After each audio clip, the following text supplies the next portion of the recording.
The test is in 4 parts: Part 1, Part 2, Part 3, and Part 4. Now look at Part 1. Part 1. You will hear a telephone conversation between a customer and an overseas shipping agent. First, you have some time to look at questions 1 to 8.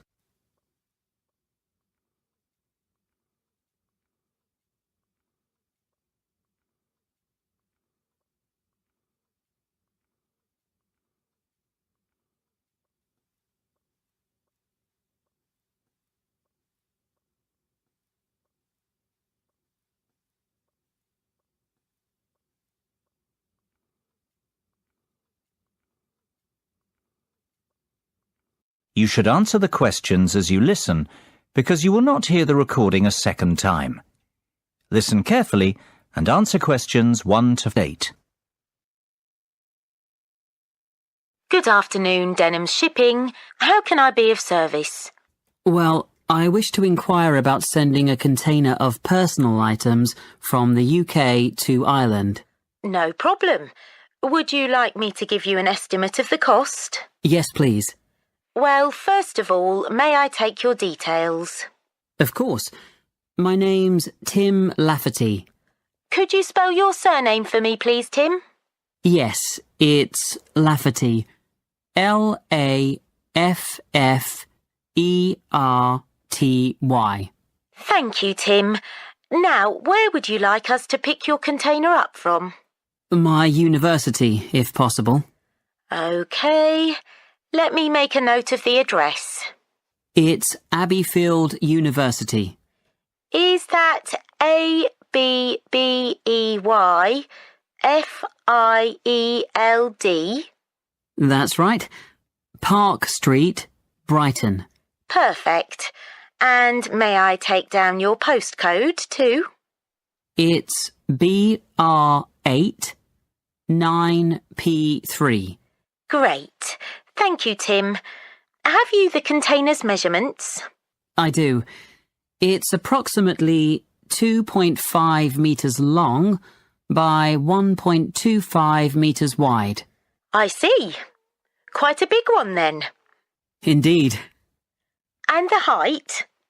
I make it 1.20 metres deep.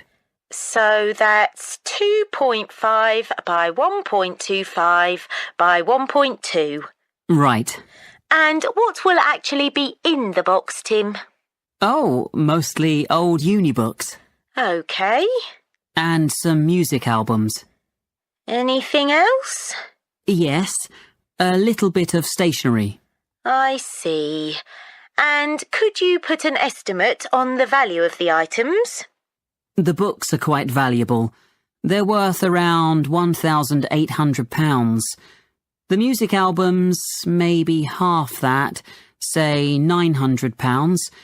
And you can put the stationery down as £300. Before listening to the rest of the conversation, you have some time to look at questions 9 and 10.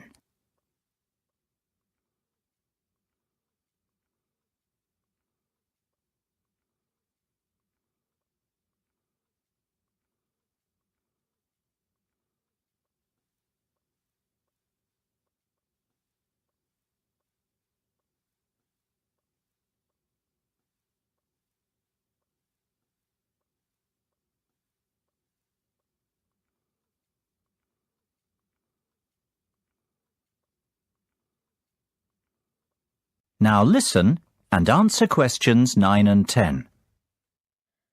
OK. And will you be purchasing contents cover from us also? I'm not sure what you mean. Sorry, let me explain. Because your items are worth more than £2,000, we recommend that you purchase insurance to cover yourself in the event of damage or loss. Makes sense. What are my options? Well, we offer 3 insurance deals: the premium rate, standard rate, and economy rate ones. Premium offers full cover in the event of loss, damage or theft, which means you would be provided with the full cost of replacing your belongings. What about standard and economy? Standard will give you today's value, the second-hand value of your belongings, and economy provides you with a fixed payment of £1,000 in the event of loss, damage or theft. Well, I can afford to live without those books, to be honest, so just give me the cheapest option. We recommend standard cover for all our customers. No, thank you. That won't be necessary. The cheapest option will be fine. No problem. And one last thing, will you be needing delivery at your office, at your house, or do you intend to pick up your container at the port? Home delivery would suit me best, I think. We'll get that process for you. That is the end of part 1. You now have half a minute to check your answers.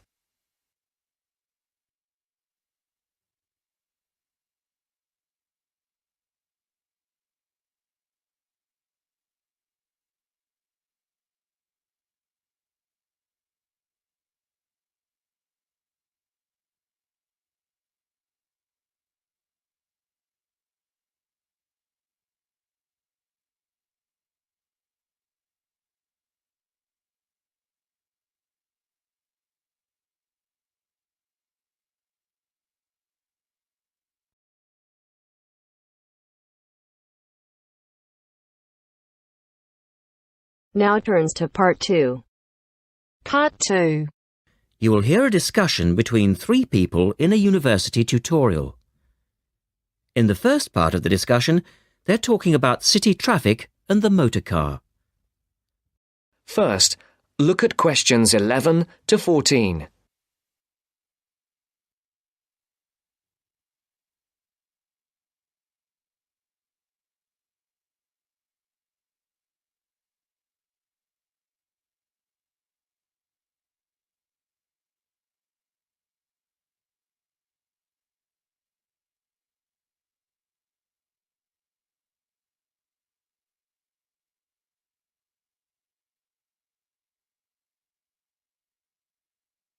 Listen carefully.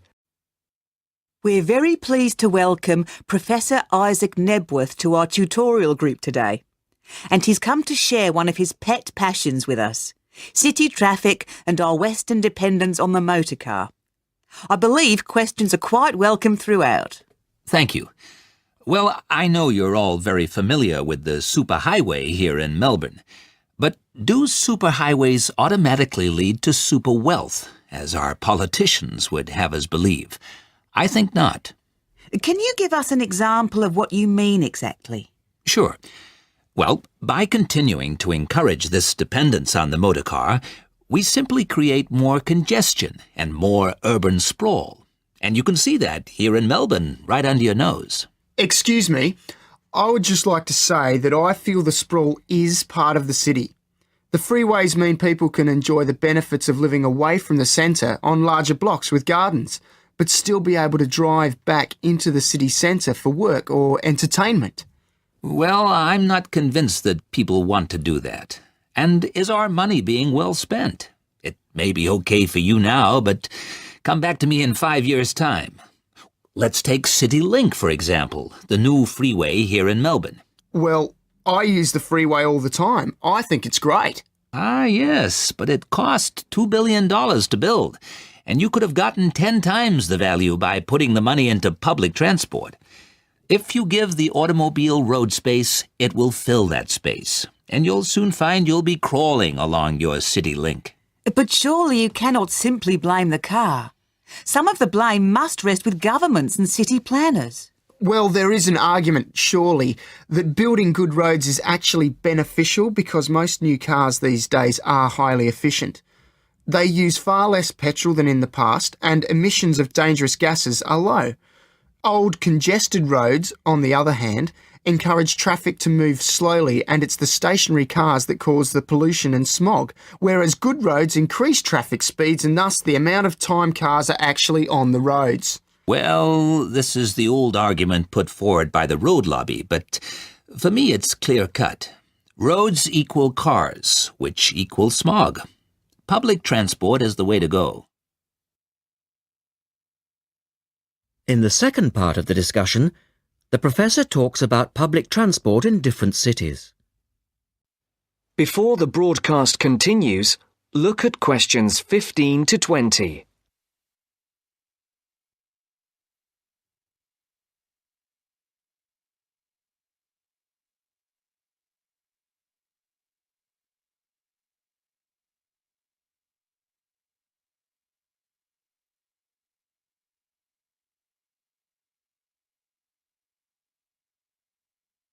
You will now listen to the second part of the talk.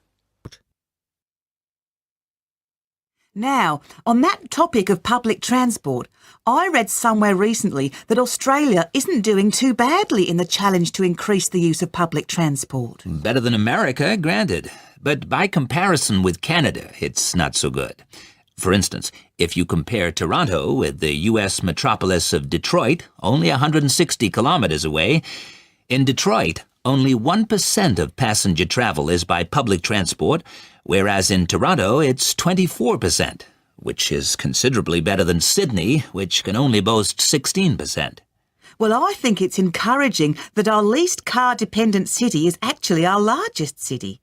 16% of trips being taken on public transport in Sydney isn't too bad. But it's a long way behind Europe. Take both London and Paris, for instance, where 30% of all trips taken are on public transport. Well, they do both have an excellent underground system. And Frankfurt comes in higher still at 32%. I understand that they've been very successful in Copenhagen at ridding the city of the car. Can you tell us anything about that experiment? Yes, indeed. Copenhagen is a wonderful example of a city that has learned to live without the motor car. Back in the 1960s, they adopted a number of policies designed to draw people back into the city. For instance, they paid musicians and artists to perform in the streets. They also built cycle lanes, and now 30% of the inhabitants of Copenhagen use a bicycle to go to work. Sydney, by comparison, can only boast 1% of the population cycling to work. It could have something to do with all the hills. Then they banned cars from many parts of the city, and every year 3% of the city parking is removed. And by constantly reducing parking, they've created public spaces and clean air. Really? There are also freely available bicycles, which you can hire for practically nothing. And, of course, they have an excellent public transport system. Well, that's all very well for Copenhagen, but I'd just like to say that some cities are just too large for a decent public transport system to work well, particularly in areas with low population, because if there aren't many people using the service, then they don't schedule enough buses or trains for that route. I accept that there's a vicious circle here, but people do need to support the system. And secondly, the whole process takes so long because usually you have to change. You know, from bus to train, that sort of thing. And that can be quite difficult. Ultimately, it's much easier to jump in your car. And often it turns out to be cheaper. Sure, but cheaper for whom? You or society? We have to work towards the ideal and not give in all the time because things are too difficult. Anyway, let's move on to some of the results of the survey, which I think you'll agree. That is the end of part 2. You now have half a minute to check your answers.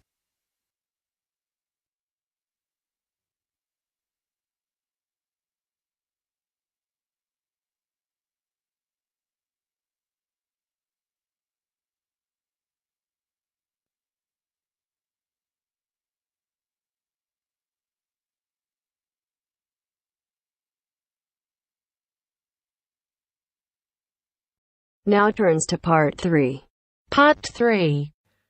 You will hear two students, Ramil and Kirsten, discussing presenting a paper at an architecture conference. You now have 30 seconds to read questions 21 to 28.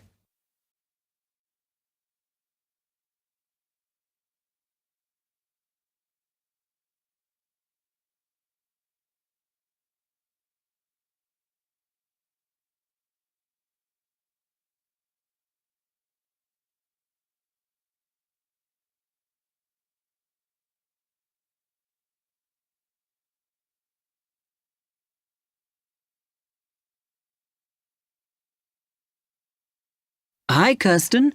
Have you heard about that architecture conference in Oxford at the end of the year? Yeah, I saw the leaflet on the notice board.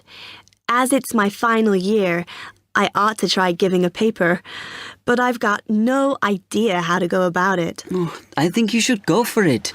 I did one last year. It's quite straightforward. First of all, you need to see what the conference themes are.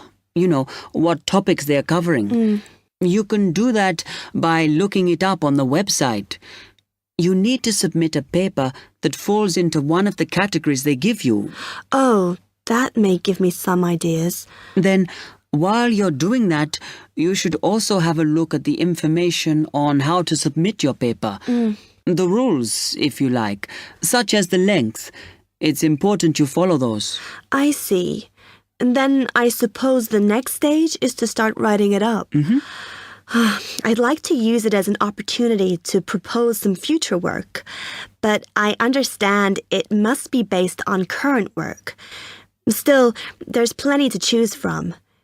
It makes sense to do something that I'm more familiar with. Yes, and the other thing is, when you've written it up, then go back and look at your data carefully and make certain that you've presented it in a format that is standard for your subject. Remember, people have to absorb information very quickly while they're listening. Don't make it too complicated. Okay, well, I reckon that'll take me about a month to get that sorted.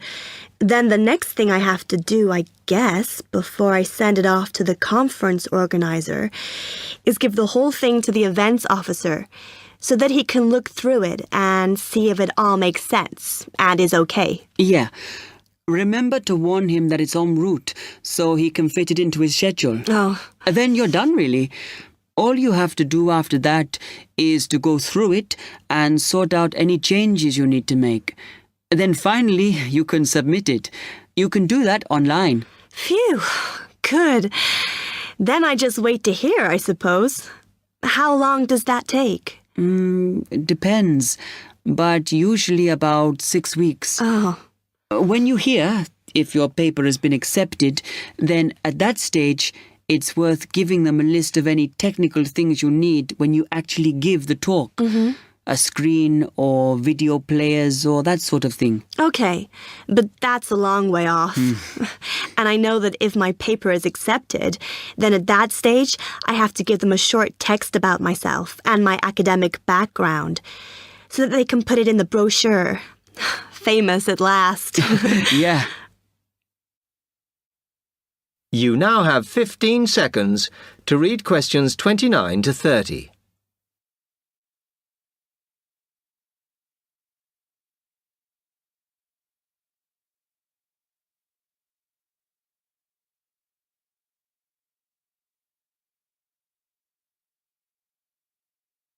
Right, well, I've got to get a couple of things sorted if I'm going to get this paper completed.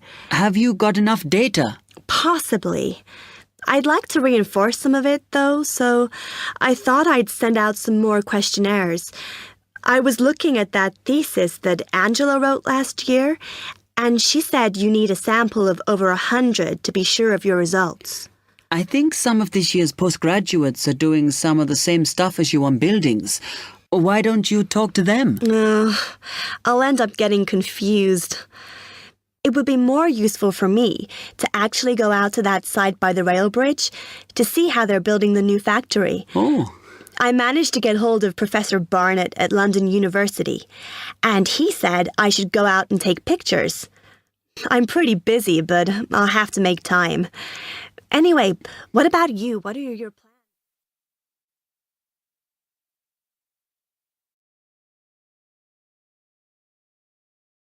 That is the end of part 3. You now have half a minute to check your answers.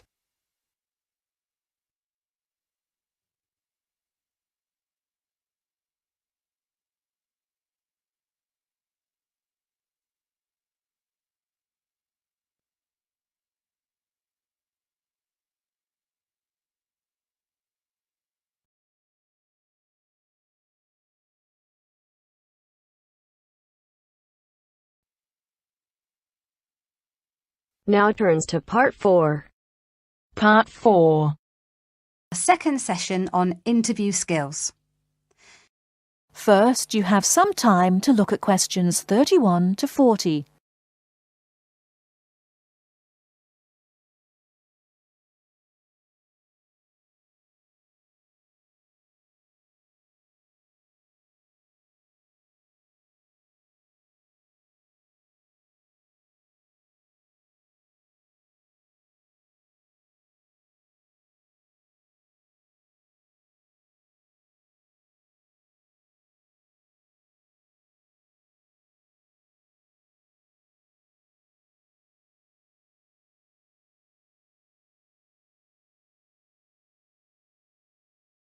Now listen carefully and answer questions 31 to 40. Hello there everyone, and welcome to our second session on interview skills. Now we have already looked at what to say in the interview and what to wear. So let's consider non-verbal behaviour, or as it is more often called, body language. Believe it or not, research has shown that this is what makes the strongest impression on people we meet. Frequent eye contact is one aspect of body language which goes down very well with interviewers and creates a good impression. Looking at people means that you're sure of yourself and confident. In fact, one famous car company even makes a note of the level of eye contact candidates make during their recruitment process for this very reason. So it is very important to maintain eye contact. But be careful how you do it. Avoid staring, as this is a sign of hostility. But avoiding eye contact altogether and looking away or down is even worse. But the general message is maintain that eye contact. Believe me, the eyes have it. Now, along with eye contact, smiling is one of the other important non-verbal actions which say more to the interviewer than any answers you give. A good way to create a good impression during the first few minutes of your interview is to smile warmly when you meet the person or people who will be interviewing you. It shows them that you are relaxed. Facial scanning takes a triangular route, from the eyes down to the mouth and back to the eyes. Even when you aren't speaking, an interviewer will be noticing your mouth, so give a relaxed smile whenever you feel it is appropriate. Now, not surprisingly, interviewers pay most attention to a person's face or head during an interview, and they certainly pick up a lot on what they see. Researchers have identified nodding as going down very well with interviewers. This simple gesture shows that you are listening and paying attention. Another useful head gesture is to tilt your head slightly to one side. Now, this reinforces that you are listening well to what the interviewer is saying to you. However, tilting your head back isn't such a good idea, as this signals arrogance. And drooping your head forward indicates that you are lacking in confidence. And as we all know, that is exactly the opposite of what an interviewer wants to see. So the message is, mind your head. Now, posture, or the way that you carry yourself, is an important area of body language to be aware of. And it is one of the first body language signals that interviewers read as you enter a room. Posture also matters when you're sitting down. A well-supported position, with your shoulders square and sitting full back on the chair, will give the impression that you are confident, which is just what the interviewer wants to see. I once interviewed a candidate who perched right on the edge of her chair throughout. I kept feeling that she was about to run out of the room in terror.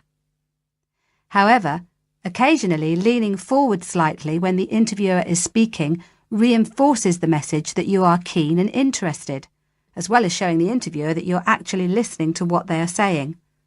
But don't overdo it by leaning too far forward. That can be a bit distracting for the interviewer. Now, we all tend to use our hands to gesture, especially when we are explaining something or as we become involved in what we are saying. This is fine.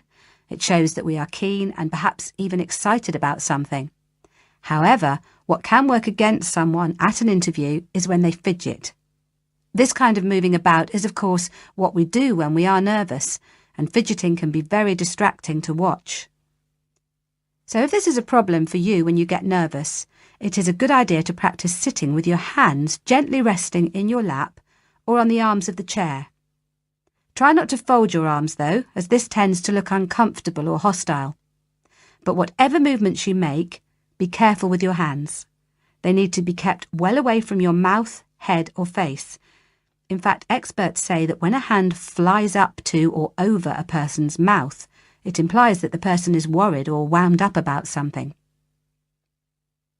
For most of us, staying calm in an interview situation is a challenge, so putting in a bit of practice in advance will help. So, to end with, here are a couple of suggestions on how to improve our body language. A good idea is to choose a role model, such as an actor or fictional character, or a public figure or someone you know. Then sit calmly and imagine that you are this person. Now, other countries have different body language signals.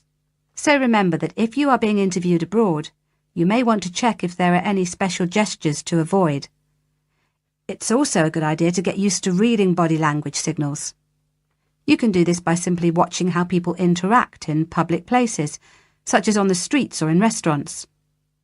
And finally, when people have struck up a rapport, it is reflected through the natural mirroring of each other's body language movements. Use this to your advantage by occasionally mirroring the interviewer's own movements. For example, if they lean over to one side, you can do the same a few seconds later. It helps to create a special effect known as similar to me. But don't do it too often or the interviewer will notice. Now, any questions before we move on to interview listening skills? That is the end of part 4. You now have half a minute to check your answers.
Part 1. Jack is on his way to Margaret's house party. He is phoning her for directions. First, you'll have some time to look at questions 1 to 5.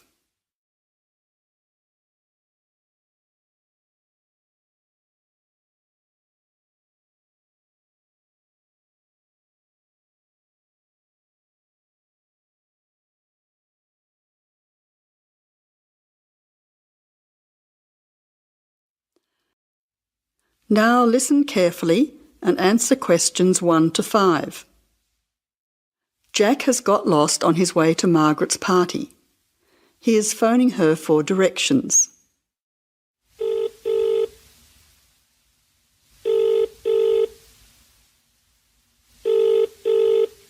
Hello, is that Margaret? Yes, who's speaking? Margaret, it's Jack. I think I'm lost. I can't see a signpost and... Jack, so where are you now? Well, I'm a bit confused about the directions, but I'm at a T-junction. What can you see around you? I can see a pub on the corner. Can you see the name of the pub? Wait a minute, let me see. It's hard to see in the dark. Yes, I can read it now. It's called the Lion's Head. Oh, the Lion's Head. OK, well then you're not too far away. Go straight ahead through the traffic lights to the next T-junction. Sorry, I didn't hear you. What did you say? I said just go through to the next T-junction. OK. Now what? Well, there's a park in front of you and a large 2-storey building on the corner. Yes, I can see them. OK, so now turn left. Hang on, you're coming up the street, so you'll have to turn right. OK, got it. What's the name of your street? It's Wesley Street, Wesley, number 70. We're the 5th house on the left. You should see a red letterbox and some bushes in front of the house. OK, 5th house, number 70. I should be there soon. Am I late for the party? It sounds like things are happening there. No, it's only just started. That's good. I should be there in the next 10 minutes. See you soon. Jack hangs up and walks on. 7 minutes later, he calls Margaret again, as he still can't find the house. You now have some time to look at questions 6 to 10.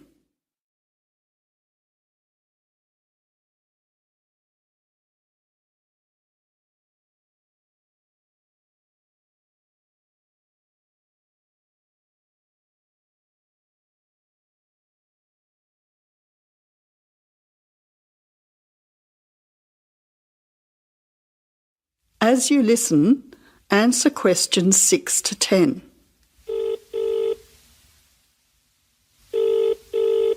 Who's speaking? Hi, Margaret. It's Jack again. Sorry to bother you. Listen, would you mind doing me a favour? Of course, what? Could you tell Mike I have got his camera? I've tried to send him a text message, but it's not going through. Oh, he's not here yet. Oh dear, he said he'd be there early. He might be lost too. OK, I'll call him. What's his number? 0482 563379. Oh, so that's 0485? No, 0482 563379. OK, I'll call him right away. But where are you now? Well, I'm in your street, but I still can't find your house. I can't see the numbers very clearly, or a red letterbox. It's pretty dark. I thought you said it was easy to find. Oh, OK, wait there. I'll come outside and get you. All right then, and don't worry about calling Mike. I'll try to call him now. Hang on, there's someone coming down the street. It looks like Mike. Oh, and I can see the letterbox now. It was hidden behind a bush. See you soon.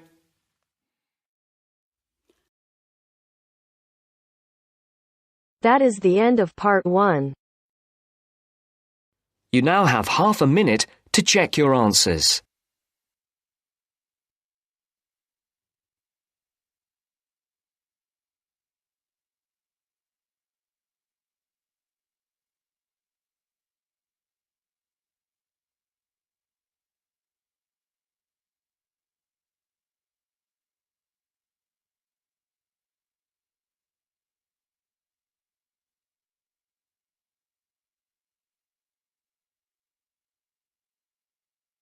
Now turns to part 2.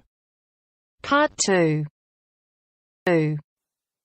You will hear part of a podcast for visitors to the popular holiday region called the Trelaw Valley.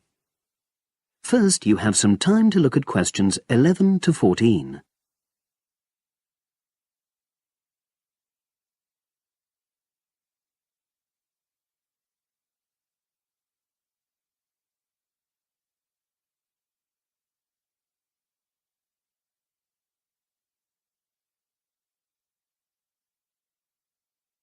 Now listen and answer questions 11 to 14. The valley and estuary of the River Trelaw forms an unspoilt, beautiful landscape, rich in both wildlife and sites of historic interest. There are many ways to explore the area, and public transport links are good. It is possible to leave your car behind and travel by boat, train, or bus, with just short walks in between stops. The Trelaw Valley Passenger Ferry runs between villages along the river estuary and provides a link with a train station at Barry, which is about 10 minutes' walk from the riverside village of Calton. In the past, the river was the main form of transport in the area, and as in the past, today's ferry service operates according to nature. The river estuary is tidal, and so the ferry timetable differs from day to day, according to the times and height of the tide. The ferry is also seasonal, normally running between April and September, depending on the weather. A timetable for the whole year can be downloaded from the internet by visiting www.trelorferry.co.uk. If you just want to sit and relax and enjoy the lovely scenery, you can take a river cruise to Calton and back from the nearby city of Plymouth. In the past, steamships brought early tourists along the same route. Queen Victoria and her family enjoyed such a trip in 1856. The journey is quicker these days. The round trip takes between 4 and 5 hours, depending on tides and weather. If you prefer, you can travel upriver by boat and return to Plymouth by train. All cruise boats and trains have wheelchair access. For more information and for departure times, ring Plymouth Boat Cruises on 7-528-23104. Trains run several times a day throughout the year between Calton and Plymouth, with various stops in between. They are used by both local commuters and tourists who want to enjoy the beautiful scenery. The highlight of the journey is crossing the river on the stunning viaduct, which was built at the beginning of the 20th century and towers 120 feet over the water. It is unnecessary to book, and tickets can be bought on the train. For information about fares and timetables, contact National Rail Enquiries by phone or online. The bus service in the Trelor Valley now connects all train stations and villages in the area. Especially for holidaymakers, there's a Rover ticket which can be used at weekends and on national holidays and allows unlimited journeys on those days. The Rover ticket provides great value for money and is now even cheaper than it was last year. An adult ticket costs £5.50 a day. Senior citizens can travel for £4.50, and a family ticket for up to 5 people costs just £12. Tickets can be bought on the bus. Now you have some time to look at questions 15 to 20.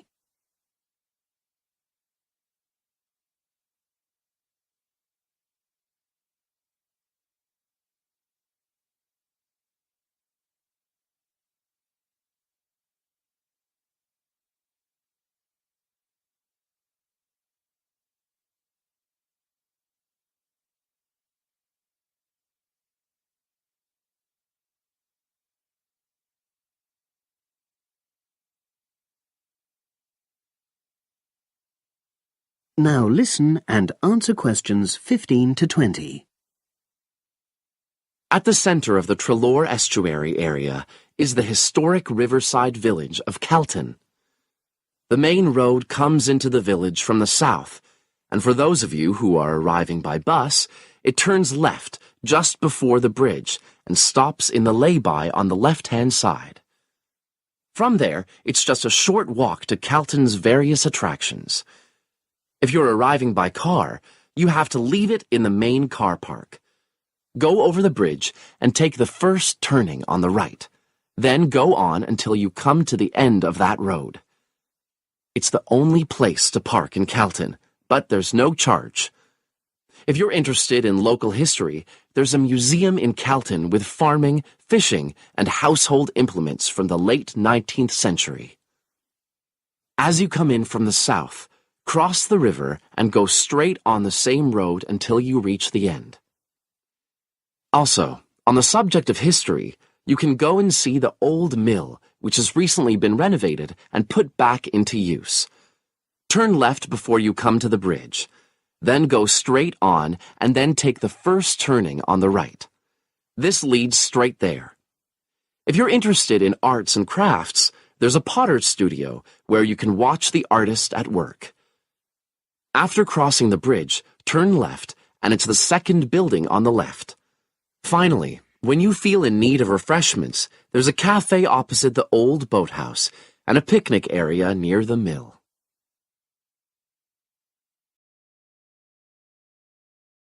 That is the end of part 2. You now have half a minute to check your answers.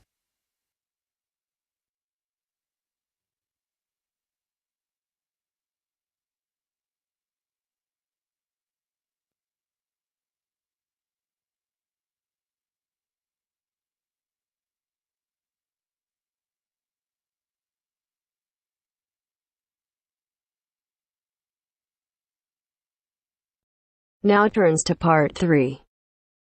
Part 3. You will hear a discussion between 3 students, David, Joseph, and Carrie.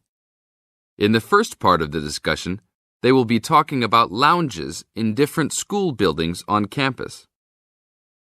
First look at questions 21 to 24.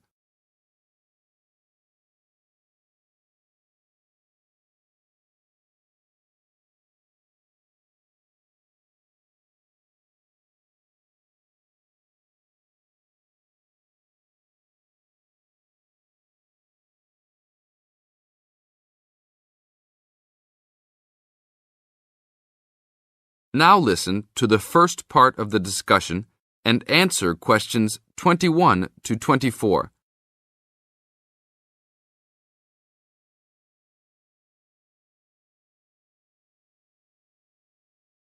Hey, Joseph.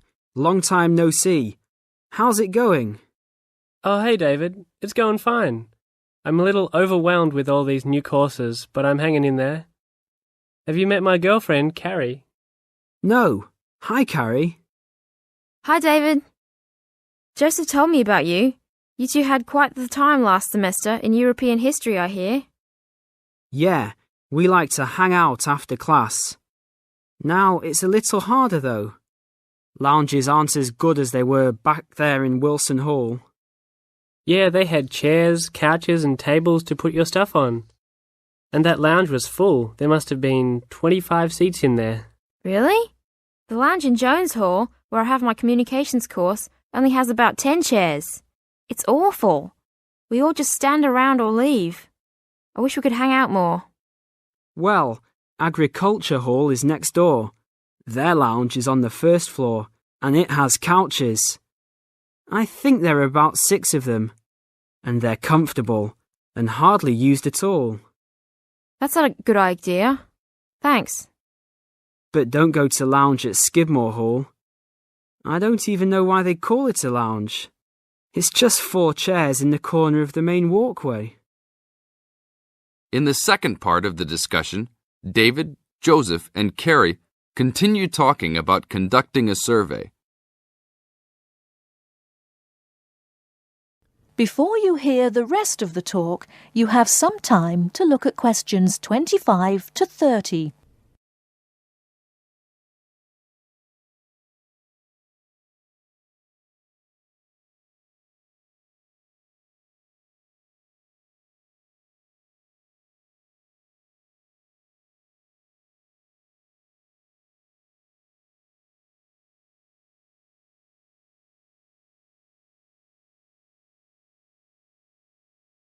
Now listen and answer questions 25 to 30. Guys, we should really do something about those lounges. I mean, couldn't we gather signatures and try to get the university to improve some of the facilities? Yeah, that's a great idea. But we can't just say something random like, oh, you need to make the buildings nicer. We should come up with some kind of ranking system and have students rank buildings, how beautiful they are, how nice they are, etc. Well, if we were ranking on a scale of 1 to 3, you all know that I would rank Skidmore Hall a 1. Like I just said, that place is awful. No facilities. The bathrooms are way down in the basement. You're right. But they do have a nice balcony on the 3rd floor. That might increase its value. But you shouldn't rank the architecture. You should rank how nice the building is for students to hang out in. Oh, okay, then I agree with you. So should we do this? I think it's a great idea. But let's try it ourselves on a couple buildings so that we can work out any bugs in it. I think Wilson Hall is the best. Sure, but we've already begun. We will give a building 1 point if it has poor facilities, not enough chairs and no vending machines, that kind of thing. And give a building 2 points if it is okay or acceptable.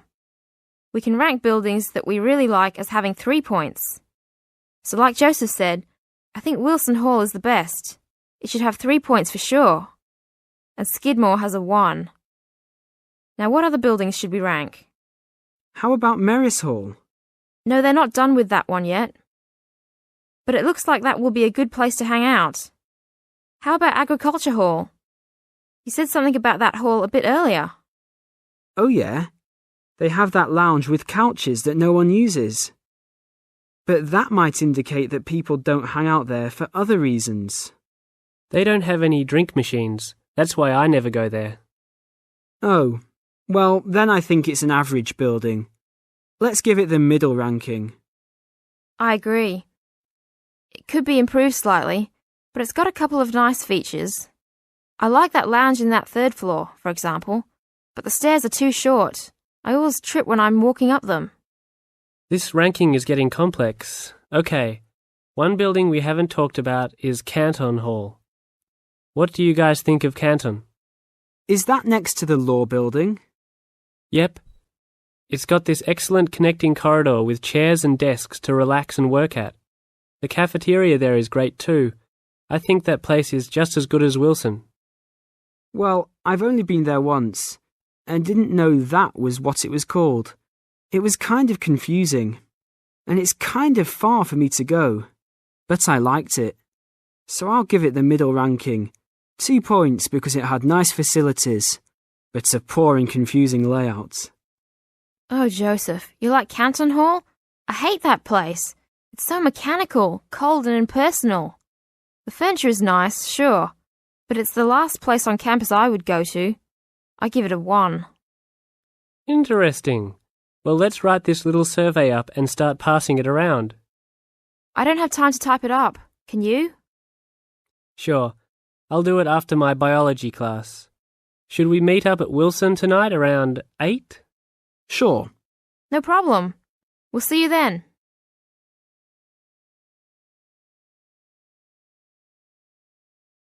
That is the end of part 3.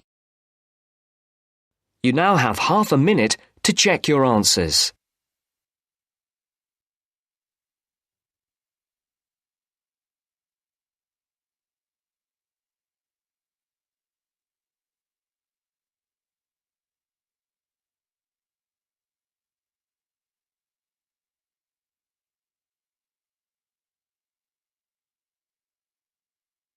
Now turns to part 4.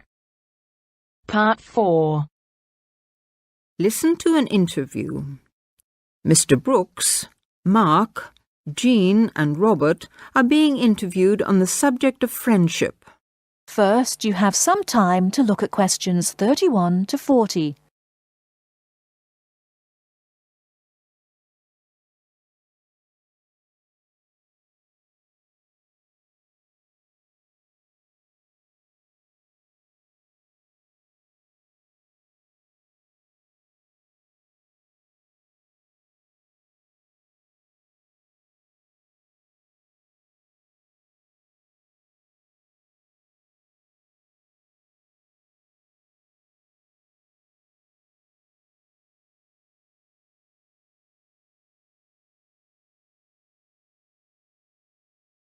Now listen carefully and answer questions 31 to 40.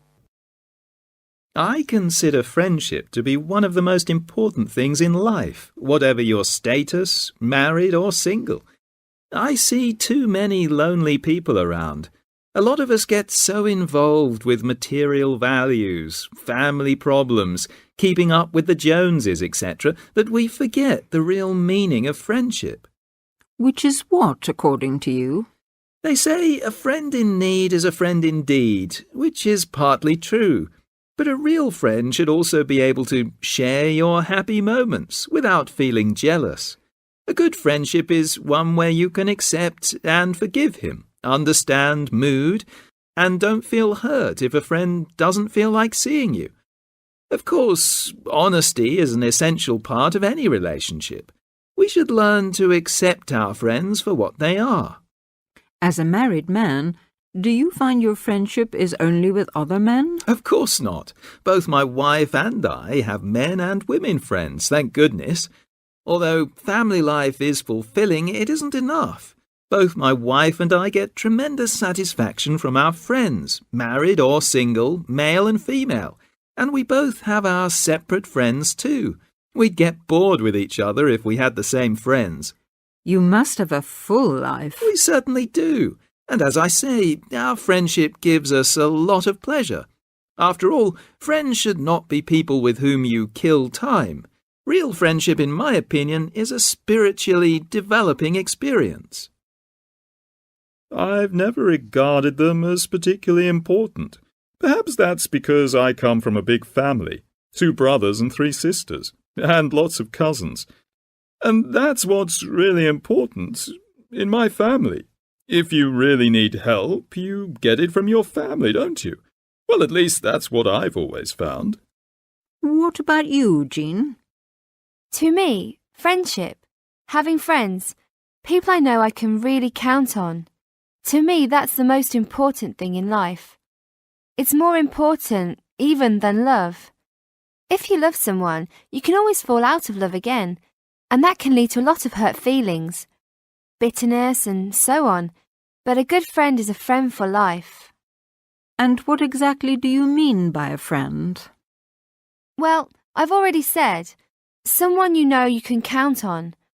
I suppose what I really mean is, let's see, how am I going to put this? It's someone who will help you if you need help, who will listen to you when you talk about your problems, someone you can trust. What do you mean by a friend, Robert? Who likes the same things that you do. Who you can argue with and not lose your temper, even if you don't always agree about things.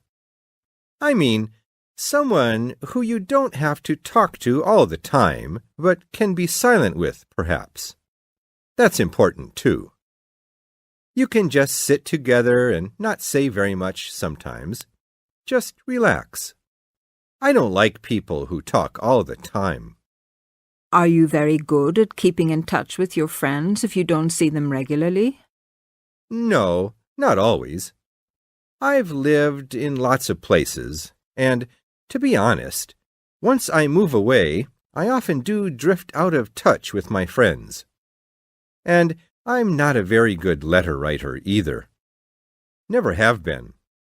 But I know that if I saw those friends again, if I ever moved back to the same place, or for some other reasons we got back into close contact again, I'm sure the friendship would be just as strong as it was before. Several of my friends have moved away, got married, things like that. One of my friends has had a baby recently, and I'll admit, I don't see or hear from her as much as I used to. She lives in another neighbourhood, and when I phone her, she always seems busy. But that's an exception.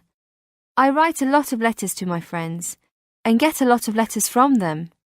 I have a friend I went to school with, and 10 years ago she emigrated to Canada. But she still writes to me every month, and I write to her just as often. That is the end of part 4.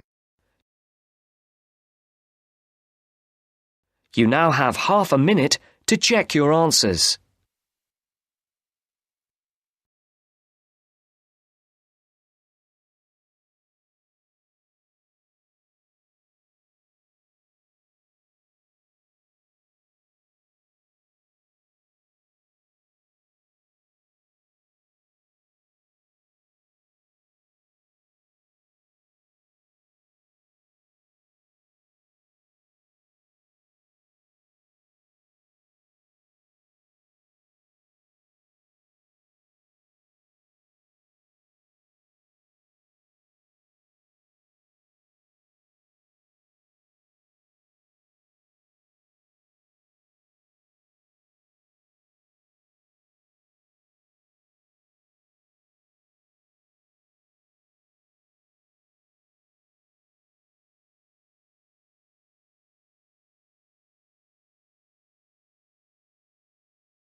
Part 1. You will hear a woman phoning the local council about an abandoned vehicle. First, you have some time to look at questions 1 to 6.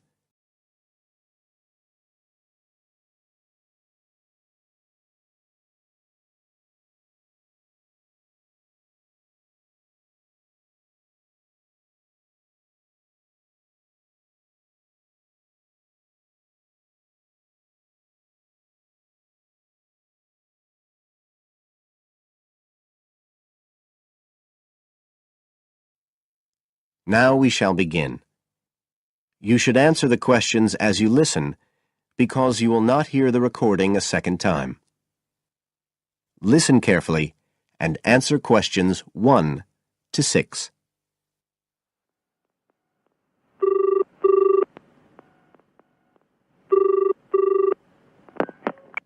Environmental Health Department, Paul speaking. Oh, hello. I wanted to report a vehicle that's been left parked near where I live. I think it's been abandoned. I wondered if the council could arrange to get it towed away. Have I got through to the right department? Yes, you have. If I could just take a few details. Your name, please? Mrs. Shefford. Thank you. It's not my vehicle, though. I just thought someone ought to report it. No, that's fine. What I need to do is take some details first, then we can decide what to do about the problem. Oh, I see. So the next thing I need to know is your address. Right, it's 41 Lower Green Street. Yes? Barrowdale. And the postcode's WH4 5JP. Fine. And if I could just ask for a telephone number. It's 01778 552387. I'm out quite a lot, but you can just leave a message on the answer phone if you need to. Or I could give you my mobile number. That's all right, don't worry. Now, could you tell me a little more about this vehicle? You say it's been abandoned. Well, it certainly looks like it. Can you give me an idea of where it is? Yes, it's near the main road that goes through Barrowdale. Is that the A69? Yes, that's right. Now, there's the primary school just towards the end of the village, and then next to that, next to the children's playground, there's a field, and it's in there. Oh. I wonder how it got in there. Well, there's a gate to allow farm machinery in and out. I thought something ought to be done about it. The children from the school might start playing in the vehicle and lock themselves in or something.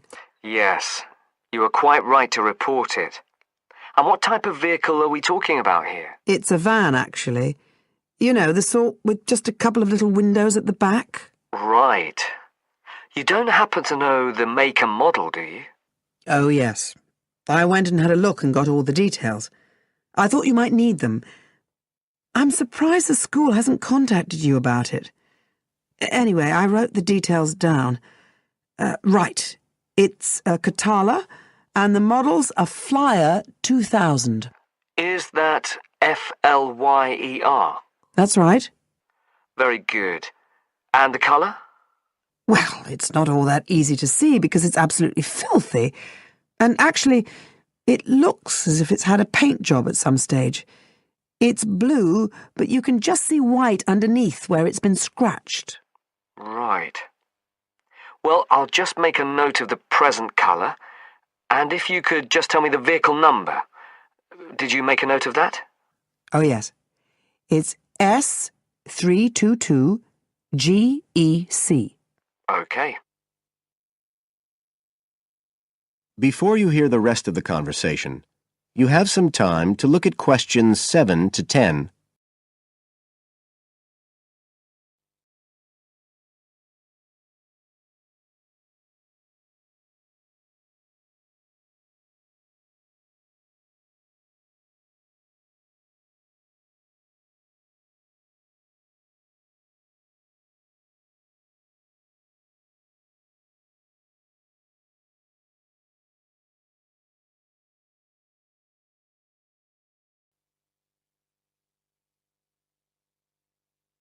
Now listen and answer questions 7 to 10. And it sounds as if the general condition of the vehicle isn't too good, from what you say. No, it's pretty poor. It wouldn't be drivable. It's got a flat tyre and there's a crack in the windscreen. I reckon someone just wanted to get rid of it. That's usually the way. It's been there for nearly a week. No, it must be 8 days. I remember it was a Sunday morning when I noticed it. It wasn't there the day before. I walk past it most days on the way to the shops.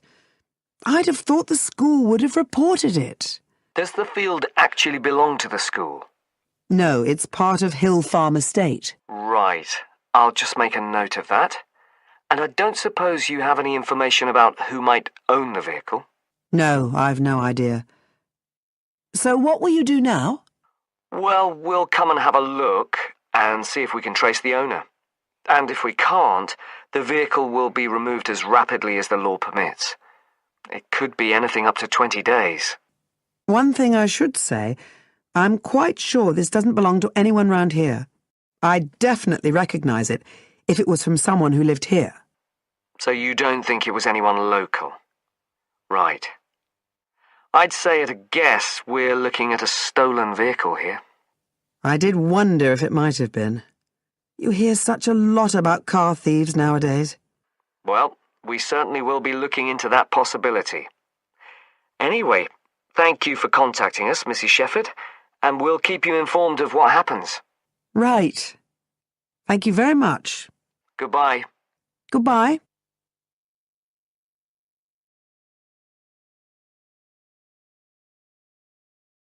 That is the end of part 1. You now have half a minute to check your answers.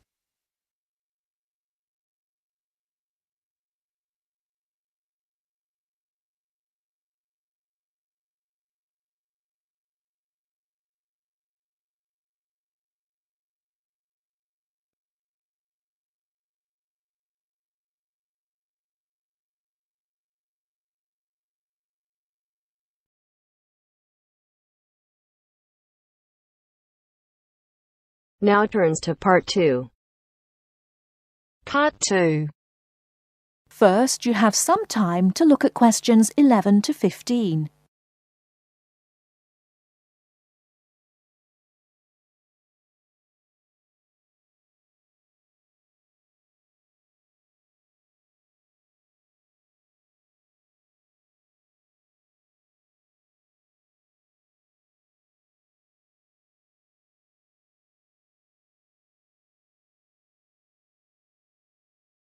Now, listen carefully and answer questions 11 to 15. Starting at the beginning, you can see the on-off switch just beneath the two lights. Having turned the machine on, these lights now become very important. When the light on the left has gone out, you can begin making coffee, as it means the water is now hot enough. Next to that is the water level light. If this is illuminated, it means the machine does not have enough water. It is essential that you turn the machine off and add more water the moment this light comes on. Otherwise you could damage the heating element.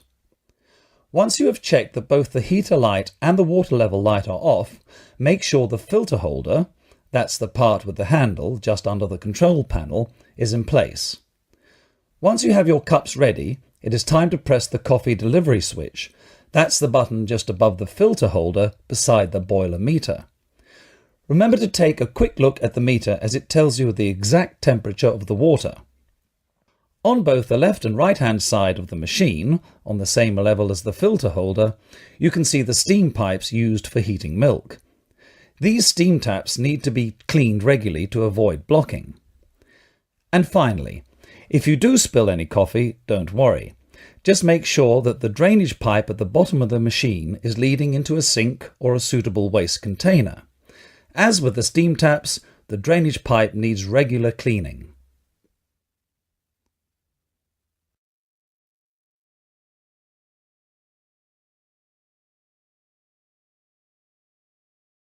Before you hear the rest of the talk, you have some time to look at questions 16 to 20.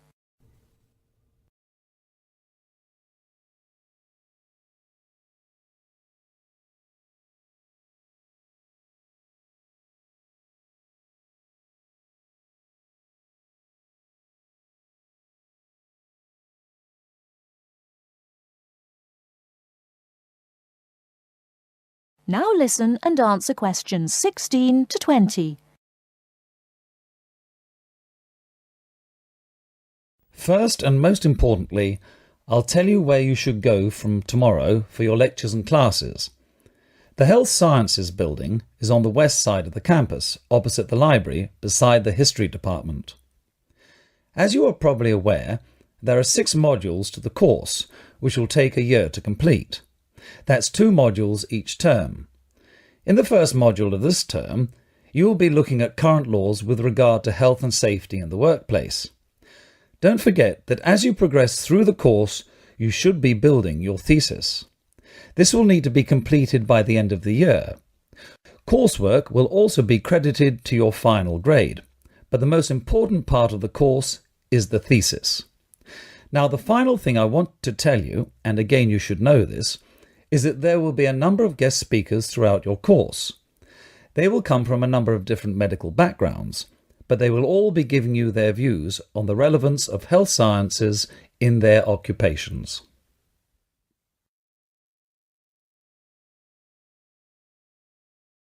That is the end of part 2.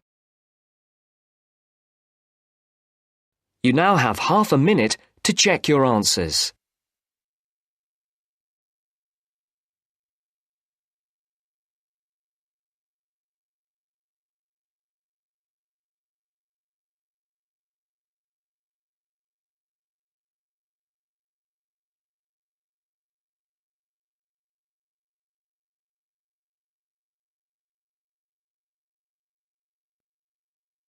Now turns to part 3.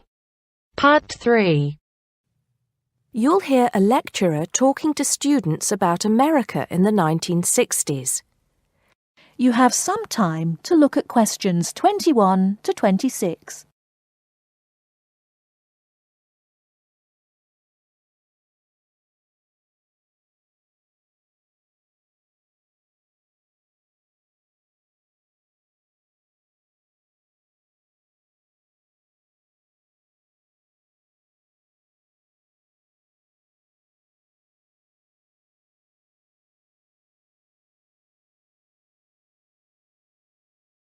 Now listen carefully and answer questions 21 to 26. We begin our examination of America in the 1960s with the usual caution. There is no sense in trying to understand any decade without looking at what came before. Those of you who still have outstanding coursework on the 1950s would do well to complete it now, if for no other reason than it will help make sense of the next series of lectures. But we must press on, and I'd like to begin my talk about the 60s with a reference to one of those things that came before, the post-war baby boom. With the end of the Second World War in 1945, there began in the USA an era of perceived prosperity and security. In short, people started to feel that the world was a much better and safer place to bring up children. So, at the start of the 60s, all those children born in the baby boom, 70 million in the US alone, were teenagers.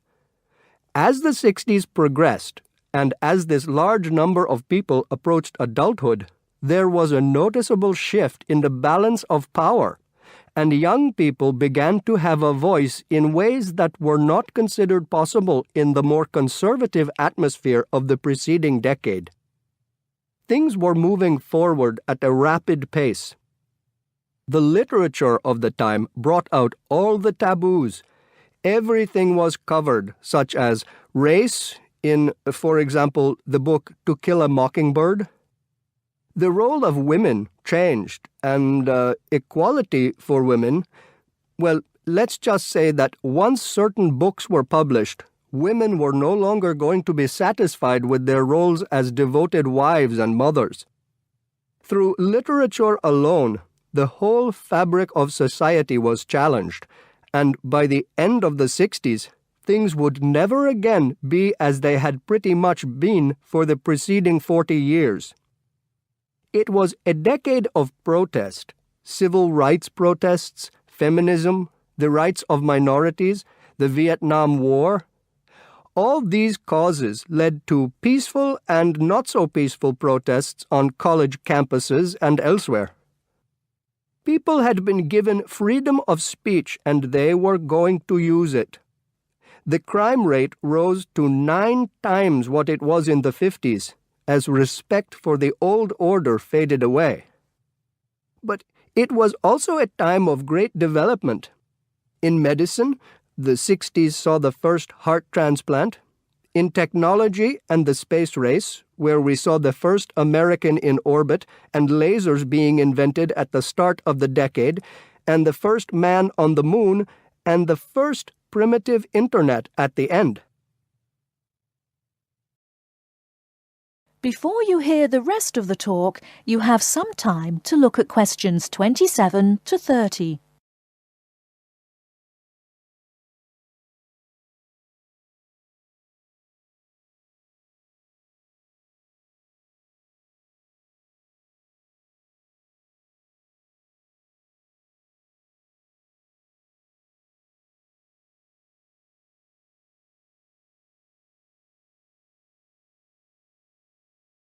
Now listen and answer questions 27 to 30. None of this, good or bad, might have happened if things in 1962 had gone slightly differently. On October 16th, President John F. Kennedy met with his closest advisors at the White House. They had obtained photographic evidence showing that Cuba was building or installing nuclear weapons.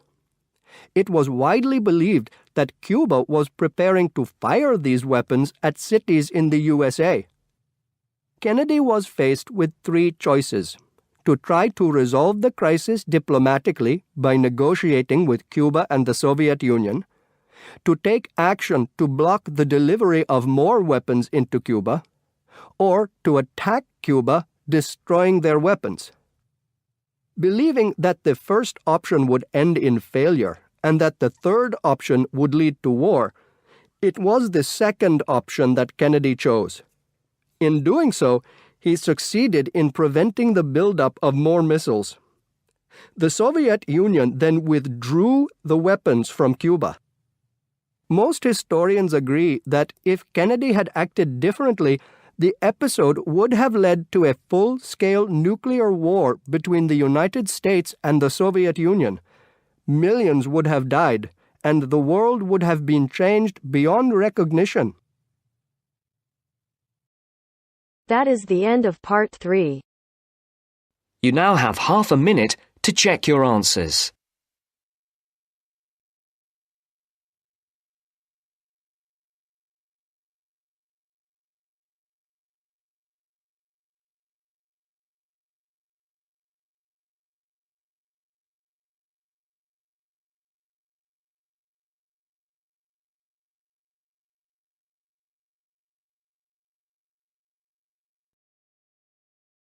Now turns to part 4.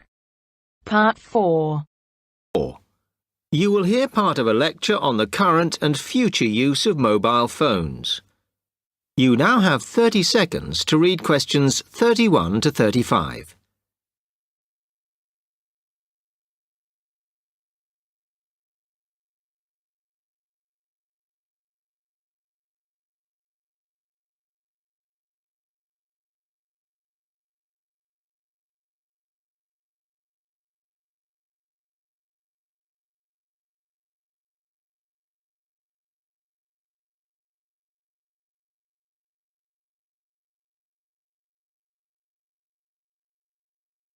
Okay, now today we're looking at changes in communication, and specifically changes that have just happened or are likely to happen in the next few years. Key to this is the mobile phone, which is increasingly being seen as an all-purpose system rather than just a phone. If you only use your phone for texting and making calls now, you will be amazed at how you'll be using it in the future. The technology has been developed for a range of other uses. For example, phones could be used so that if you are meeting someone and they get lost, you could send them a map of your location to help them. This will save all those complicated explanations over the phone and our poor friends or colleagues trying to drive and find out where they are at the same time. And if you get bored waiting, or if you're traveling, for example, you will soon be able to see TV news on your phone as it is actually being broadcast. This means that you won't have to miss any of your favorites if you were away for a few days. Most people have got used to texting now, and young people send pictures to each other. But what is exciting is the possibility of putting music with them before you send them. And it's not all frivolous. Phones are going to become even more critical in business and education. Some recent developments have a highly practical usage. So, for example, as lecturers, we will be able to send everybody a text to let them know if lectures have been cancelled. And the new phones could have a further use in education, as well as business, as they will enable us to go to any destination, such as when we are doing a field trip, for instance. And from there, to send data directly to a computer so that we can access it when we get home. This means we will no longer be limited by what the phone can store. You now have 30 seconds to read questions 36 to 40.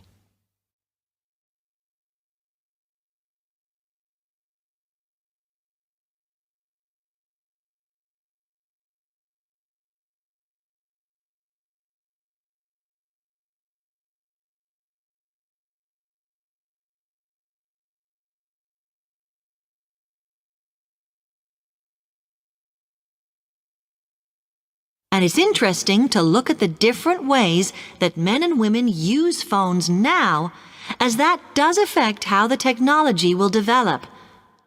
Some research has been done on how people use phones, and some of the results are surprising. One of the increasing usages of mobile phones is to get all sorts of data, such as phone numbers, the weather, train times, etc. And while there's been an attempt to set up connections with things that women might be interested in accessing, it is overwhelmingly men who do this. But what about the traditional use of a phone? To speak to people? I suppose we would predict that it is mainly women who use phones as a method of contact for friends and family, but, in fact, the genders exploit this facility equally. I've spoken about the increased business usages that phones will offer, and I suppose we would associate this usage with men. The survey picked up, though, that women are often working from home or catching up with work in the evenings, so they use phones in this way as much as men do. Most of us are aware we can store photos on our phones. It's an ideal method of capturing a moment wherever you are. Women tend to be the group that keep photos on their phones, but it seems that men use their phones to actually take pictures much more than women do. And of course, all this knowledge affects the marketing that the companies will do in order to sell the phone.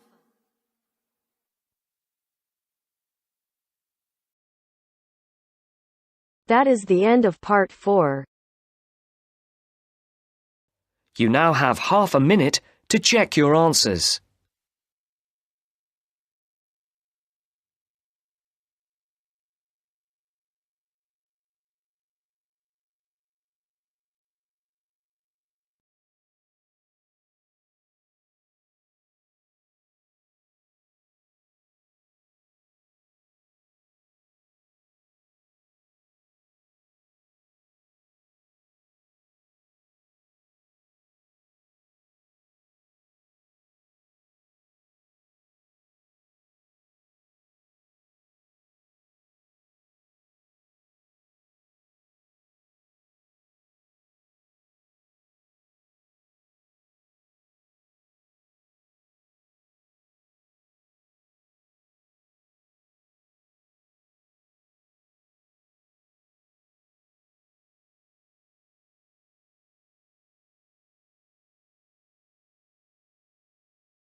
The test is in 4-part, Part 1, Part 2, Part 3, and Part 4. Now look at Part 1.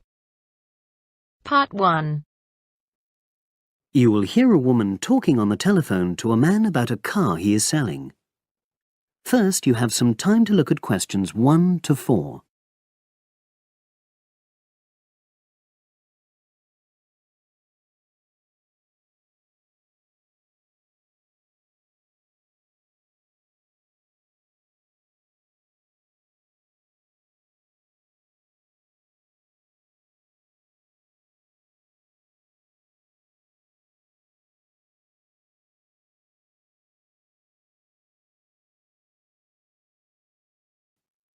Now we shall begin. You should answer the questions as you listen, because you will not hear the recording a second time. Listen carefully and answer questions 1 to 4.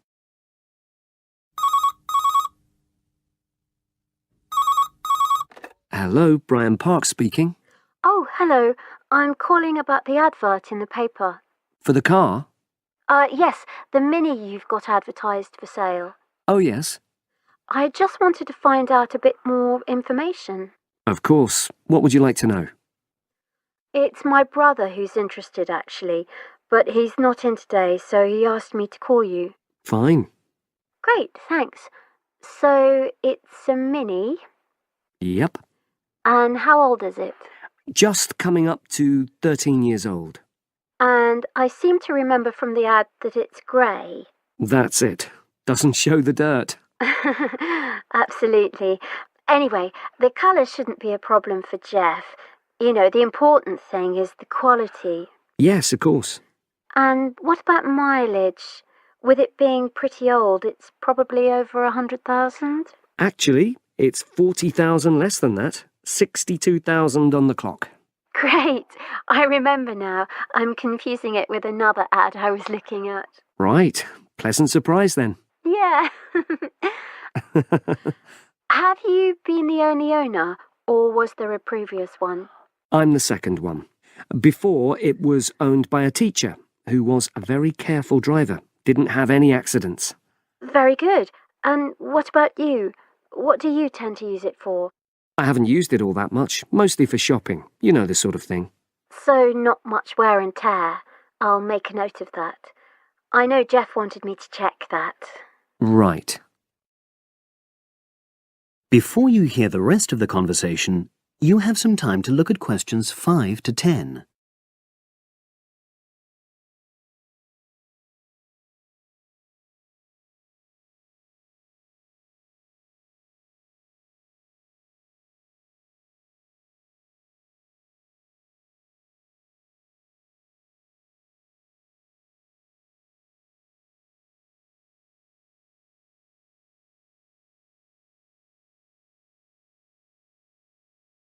Now listen and answer questions 5 to 10. Now, about the price, I see you've got it down as £1,250. I'm not sure Jeff will be able to come up with that amount. In the ad, I did say 1,250 or nearest offer. So would you be prepared to go down to 1,000? That's really too low, I'm afraid. 1,100? I might be able to go to that. OK, I'll make a note of that. What about tax? Is it due soon? Got another 5 months before it's due. Oh, that's a real plus, yes. I'll make a note of that. OK. Now, you say it's in good condition. For its age, I'd say yes, definitely. It's just been serviced and there were no major problems. Major? I'd be able to show you the service report. The only thing is, you'd have to get a new tyre in the near future. Though it's still okay, you know. It's certainly absolutely safe at the moment. OK, fair enough. Yes, I understand.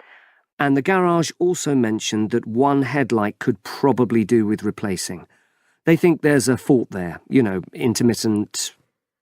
Well, we'd obviously look at all the documents, but that sounds very straightforward. Of course. I've got all the service documents up to date and you can look at those. Well, it all sounds pretty good. and I know my brother will be interested, so would it be possible for him to see the car? He's back from his trip tomorrow and away tonight, so how about tomorrow? Tomorrow? Wednesday? I'm afraid that's not possible. I'm out pretty much all day. Well, Thursday then? That'd be fine, yeah. In the morning? Yes, that'd suit me perfectly. Great. Now, you'll need my address. Oh, yes, of course. What is it? It's number 238. 238? London Road. Oh, that's easy enough. Yes, very straightforward. So I'll pass on these notes to Jeff, and he'll see you in a couple. That is the end of part 1. You now have half a minute to check your answers.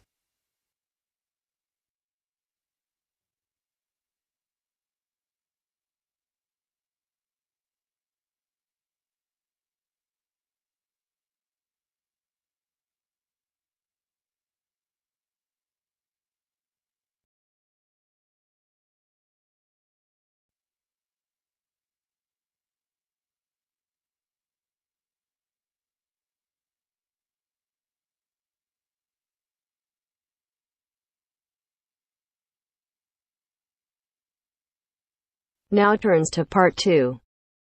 Part 2.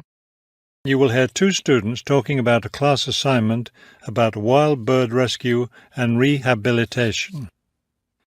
First, you have some time to look at questions 11 to 15.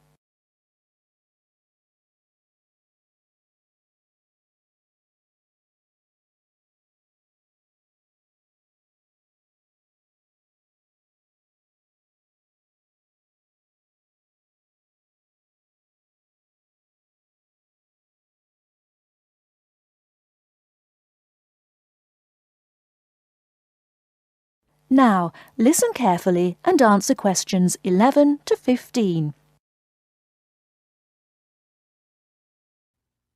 Okay, let's go over the requirements and see what we have left to do. Let's see. We have to give the professor a written summary of the information we've gathered on our topic, wild bird rescue and rehabilitation. The other written thing we have to turn in is a case study of the rehabilitation of one bird. We have the information on that already. Right. All we have to do is write it up. What about charts and graphs? Do we need to include something like that? I don't think so. They aren't really relevant, but we do have to turn in a list of the resources we used. Naturally. What about videos? I heard some of the other students were doing that. Well, I guess that must be optional, because I don't see it on the requirements list. Okay, we should start planning our class presentation, since that counts for half the grade. We've looked at lots of sources of information, but I think our best source was the interviews we did with the wildlife rehabilitators. Agreed. That and the journal articles. I think we have enough information from those 2 sources for the presentation anyhow. The books we looked at weren't all that helpful. I wonder if we should try to bring in some live birds for the presentation. That would be too difficult, don't you think? But we have lots of photos of rehabilitated birds. We can show those. Before you hear the rest of the talk, you have some time to look at questions 16 to 20.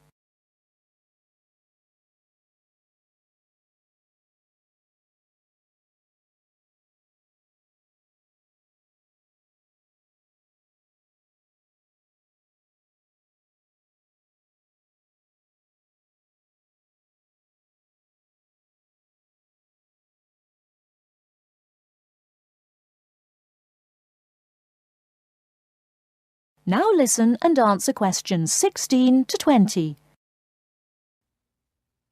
Right. Okay, I think we should start by talking about how to rescue a bird. Probably first we should help people understand which birds need rescuing. Yeah, that's really important. Because a lot of times people see a baby bird that's all alone, or they find a bird sitting on the ground and they think it needs to be rescued. And usually, those are just baby birds learning to fly.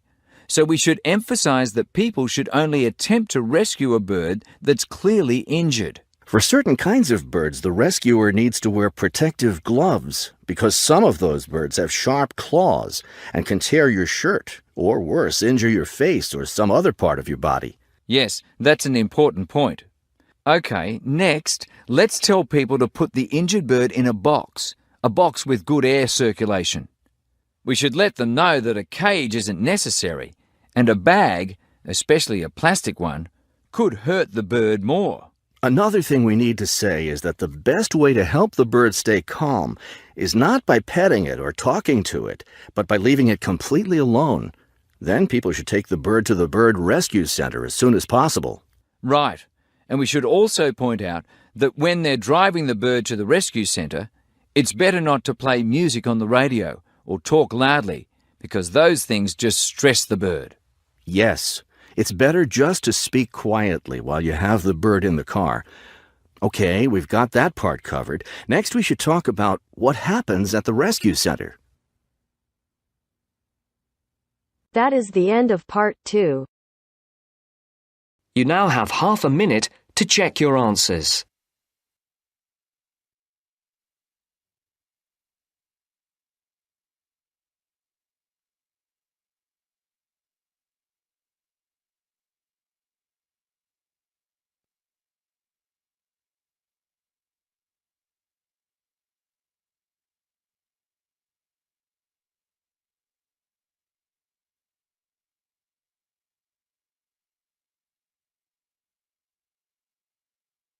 Now turns to part 3. Part 3. You will hear a discussion between students Maria and Jack. In the first part of the discussion, they're talking about their opinions about some of the things in their universities. First, you have some time to look at questions 21 to 26.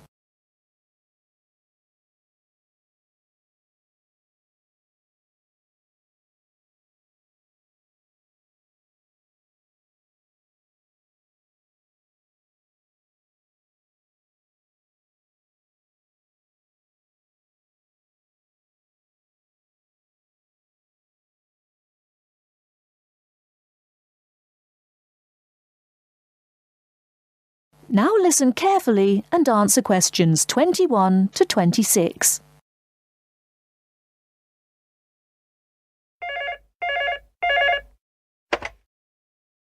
Two four one 4331. Good afternoon. May I speak to Jack Robert, please? Speaking, please. Hi, Jack. This is Maria. Hello, Maria. How are you getting on there? Fine. I arrived in Nottingham yesterday. I've just settled down, and I live on the campus of Nottingham University. Oh, that's good.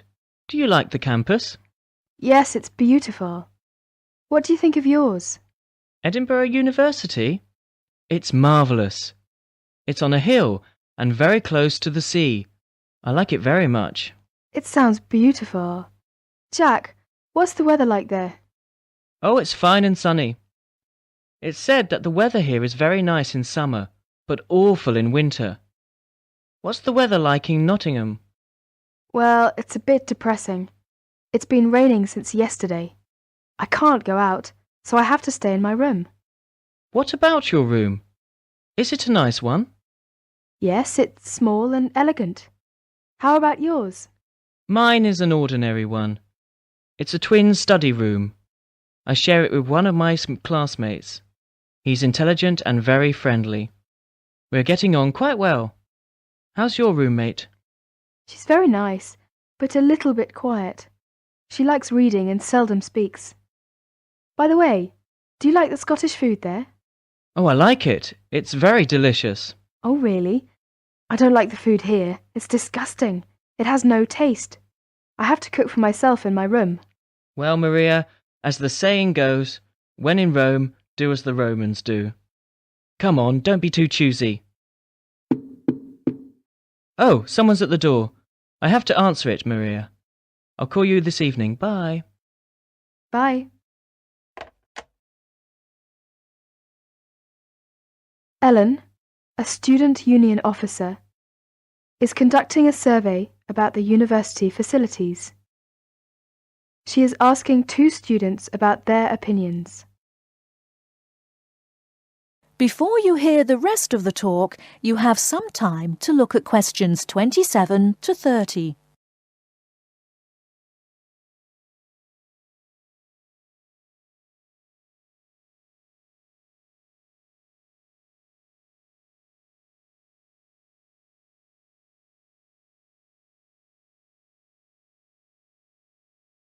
Now listen and answer questions 27 to 30. I'm Alan, and I work for the Student Union. Now, I'd like to hear your opinions about a few things in the university. We've asked for some volunteers to help us conduct this survey into how satisfied students are with the university facilities. First of all, let's take the lecture rooms. We could score them, for instance, 1 is excellent, 2 satisfactory, 3 rather poor, and 4 really bad. Robert, you first, please. What do you think about the lecture rooms here? Not so good, I'm afraid. I would score 3. They're too small for one thing. Sometimes we can hardly find a seat. Yes, but that doesn't happen very often. Personally, I think they're all right. They're comfortable, and the acoustics are quite reasonable. It doesn't matter where you sit, you can always hear the lecture. I would give 2 for them. How do you feel about the car parking facilities? Are they adequate? You must be joking. I can never find a car parking space when I need one, and when I finally do, it's a very long walk to the university's teaching building. I'd give it a 4. I'm afraid I also agree. We need more car parks urgently. This is perhaps one of the major shortcomings of this campus. It gets a 4 from me as well. I come to the university 20 minutes early, just so I can drive around looking for a parking space. What about the computer centre then? I think it's first class. The software base contains a large selection of learning programs, language games, and word processing facilities. I would give a score of 1. I quite agree with you. It's very modern, and also under the supervision of qualified staff who can offer help to us while we work, should we need them. Oh, good. Well, what do you think of the library facilities? Let's say the periodical room first. Well, I've scored that 3. I'm sorry to have to say, but I think the room has poor lighting, and I'm disappointed about that. I've given it a score of 1. As far as I'm concerned, it's excellent and well stocked. Thank you, Robert and Mary. Now, let's turn to the photocopying facilities. I would give it a score of 2. Personally, I think it's all right and it's very helpful. Huh? I would score 3. I think it's too expensive for photocopying, and there are not enough machines. Sometimes we have to stand in a line. Okay. Now, let's talk about the... That is the end of part 3. You now have half a minute to check your answers.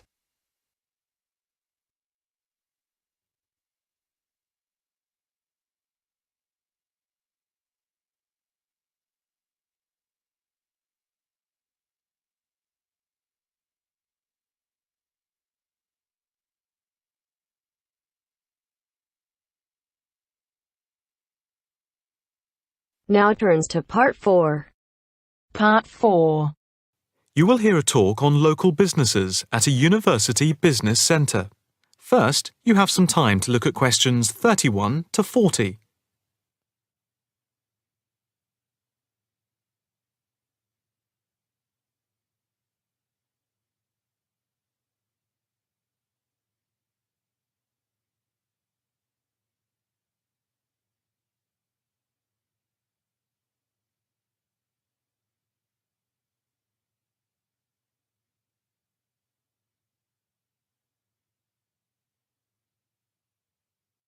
Now listen carefully and answer questions 31 to 40. The subject of this evening's talk at the North Bank Business Centre is local businesses in the area surrounding the university and the benefit they bring to the employment prospects of people in the local area, especially young people at the beginning of their career. We established the centre in response to approaches from several business people in the area who had wanted to start up new businesses but who had not managed to find any help locally and did not know where to turn. Moreover, they had all, without exception, come up against enormous bureaucratic obstacles. We therefore invited them in as a group to meet the members of the department and the students. Stemming from that is the centre, which now focuses mainly, but not exclusively, on business startups. Just after the centre was set up, snapshot research conducted by the department over the telephone gave some startling results. The information about local businesses revealed that 3 out of every 10 local business startups that we could collect information on had failed within the first 6 months, and another 5 had gone within the year, leaving only 2. The most common reasons given for the businesses closing were, first, high rents, which are 33% higher than the national average due to the area being very central. Second, lack of knowledge about grants, basically because of ignorance about how to access them. And thirdly, a lack of business support, because they did not know where to obtain advice from. Since the centre came into existence 3 years ago, we have helped change this climate of failure. The current statistics show a remarkable turnaround in the fortunes of local businesses. And now, after a year, only 2 businesses close out of every 10, compared to 8 before the centre was set up.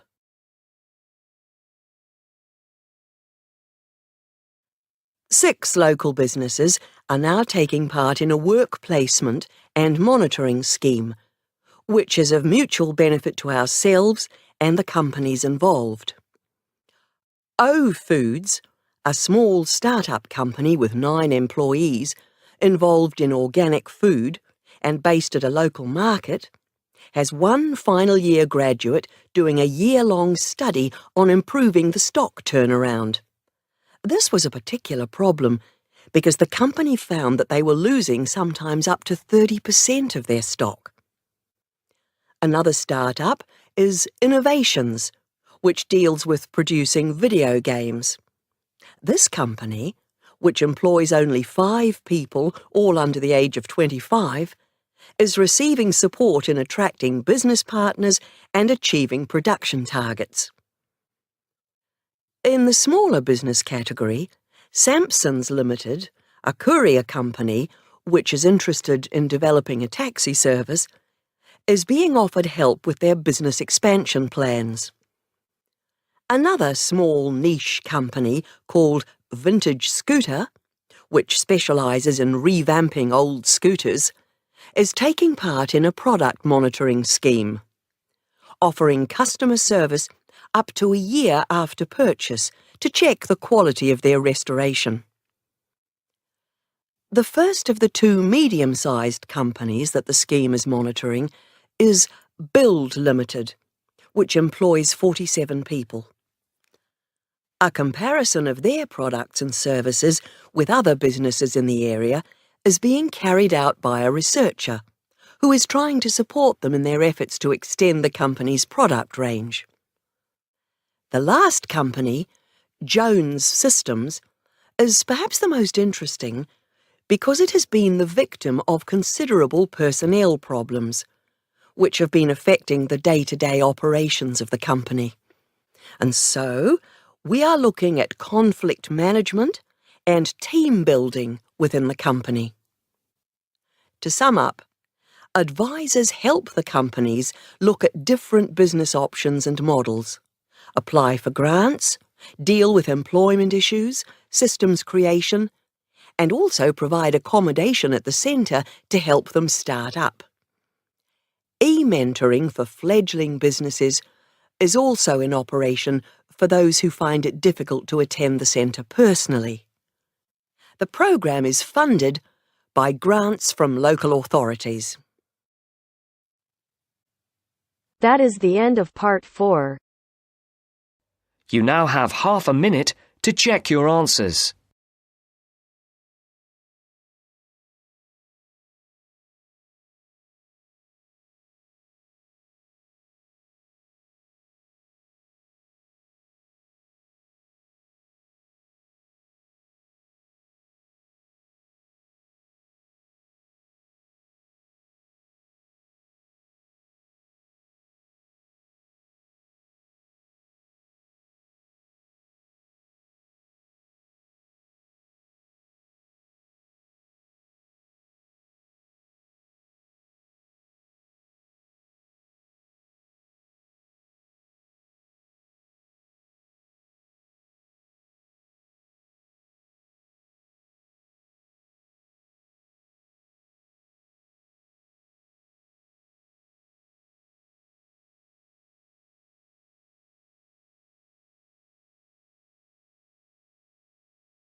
Part 1. First, you have some time to look at questions 1 to 4.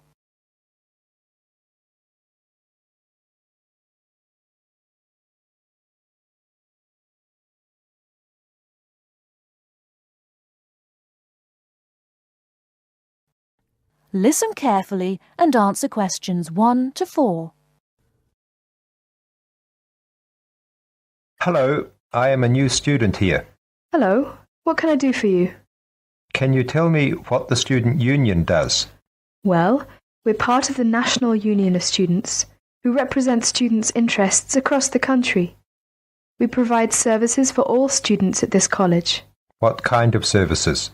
There are advisors and welfare staff, entertainments, sports clubs, union societies, meetings, campaigns, and special interest groups.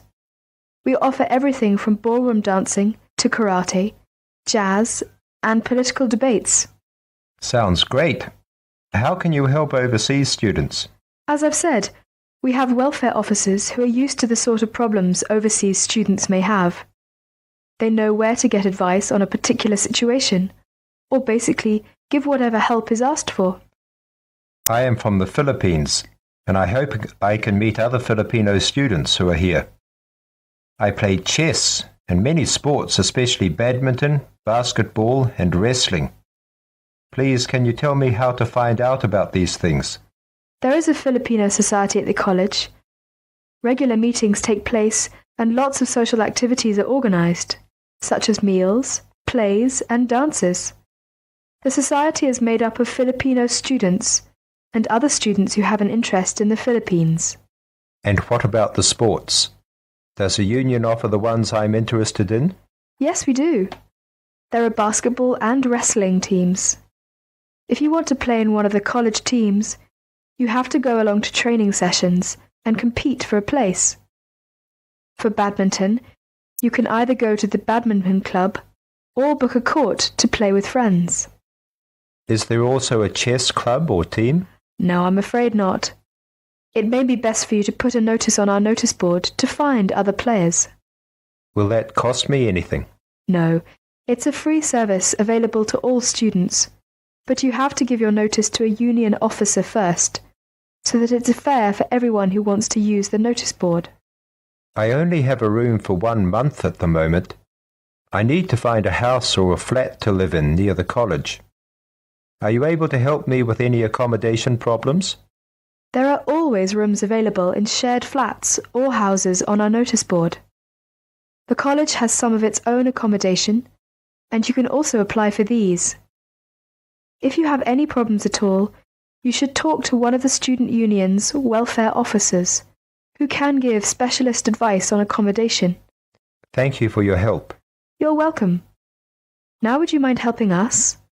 We're conducting a survey to learn more about the students who visit our union office, so that we can improve our services.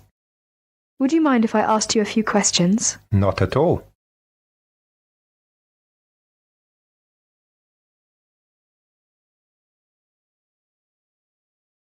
Now look at questions 5 to 10.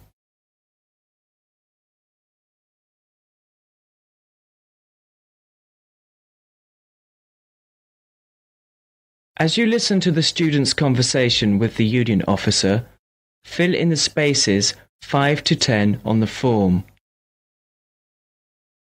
First, you have some time to look at the form.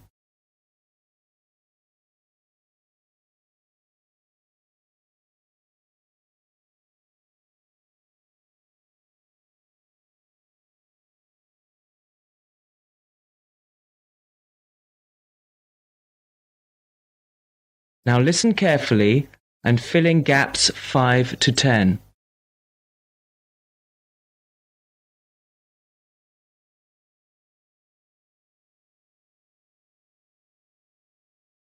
Now would you mind helping us? We're conducting a survey to learn more about the students who visit our union office, so that we can improve our services.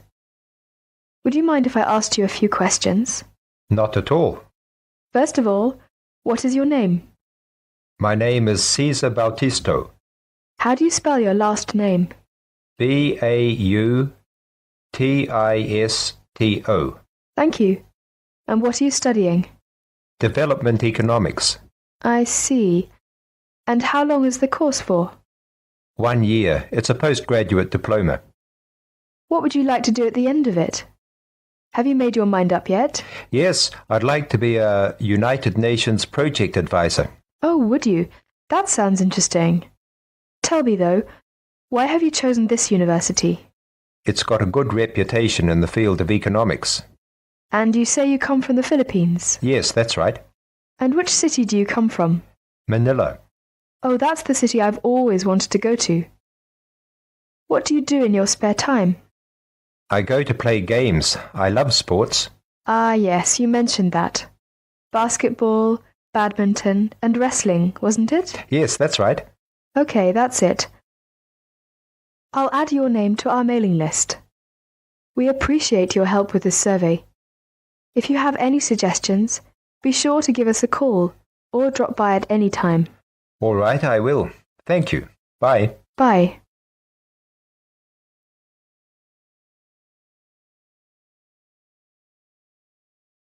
That is the end of part 1. You now have half a minute to check your answers.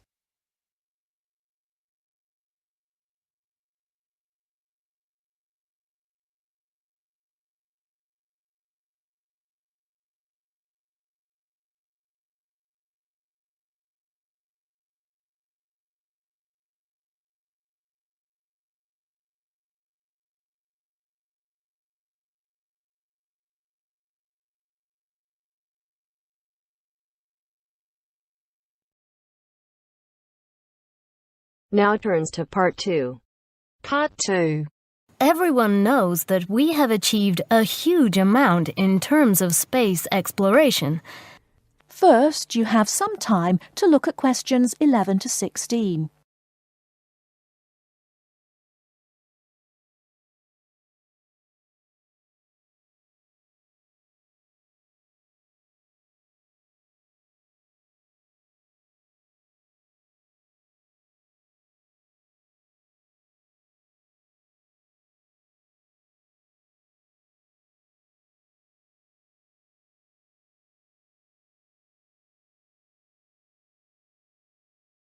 Now, listen carefully and answer questions 11 to 16.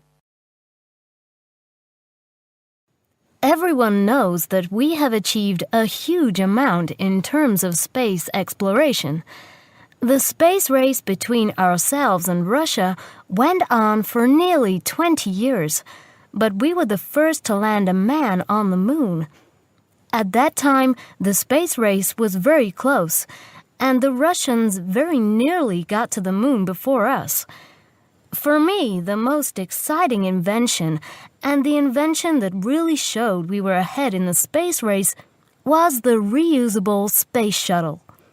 It was first successful in 1981 and has since been used on many missions.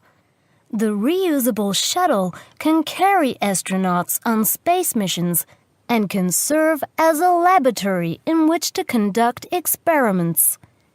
It can be used to transport equipment to space stations or to collect or repair satellites. The shuttle carries between 5 and 7 crew members.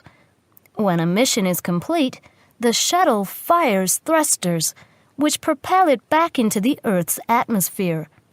It then glides down to make its landing. Before you hear the rest of the talk, you have some time to look at questions 17 to 20.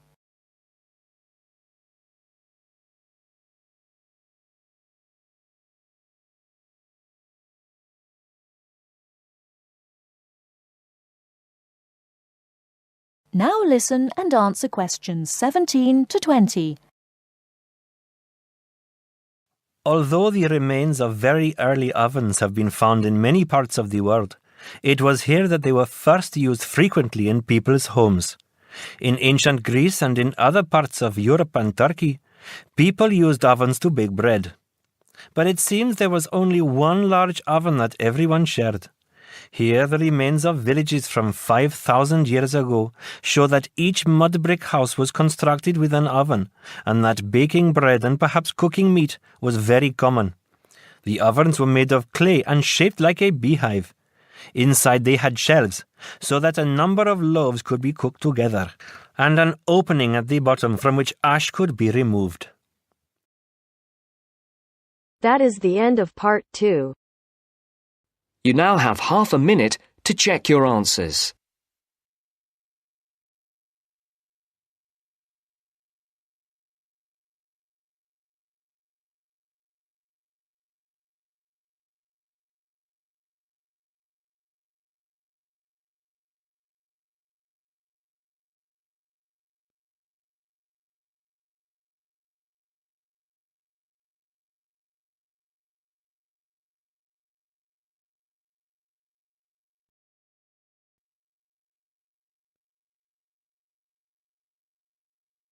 Now turns to part 3. Part 3. You are going to hear a conversation between a student and a tutor. First, you have some time to look at questions 21 to 25.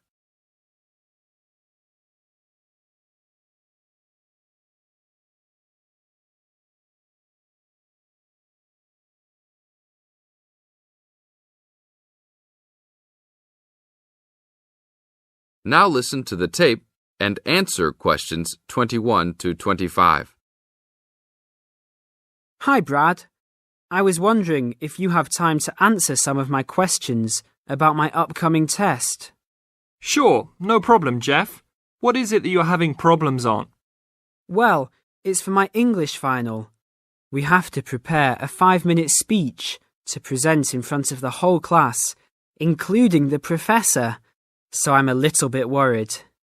Is there any specific topic, or can you do it on whatever you want?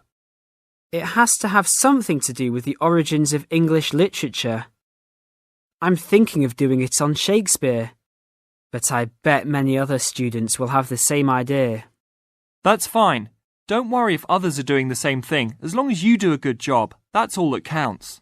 A good professor will grade all students fairly. You really think so? I suppose Shakespeare is the most famous author, so it should be fine.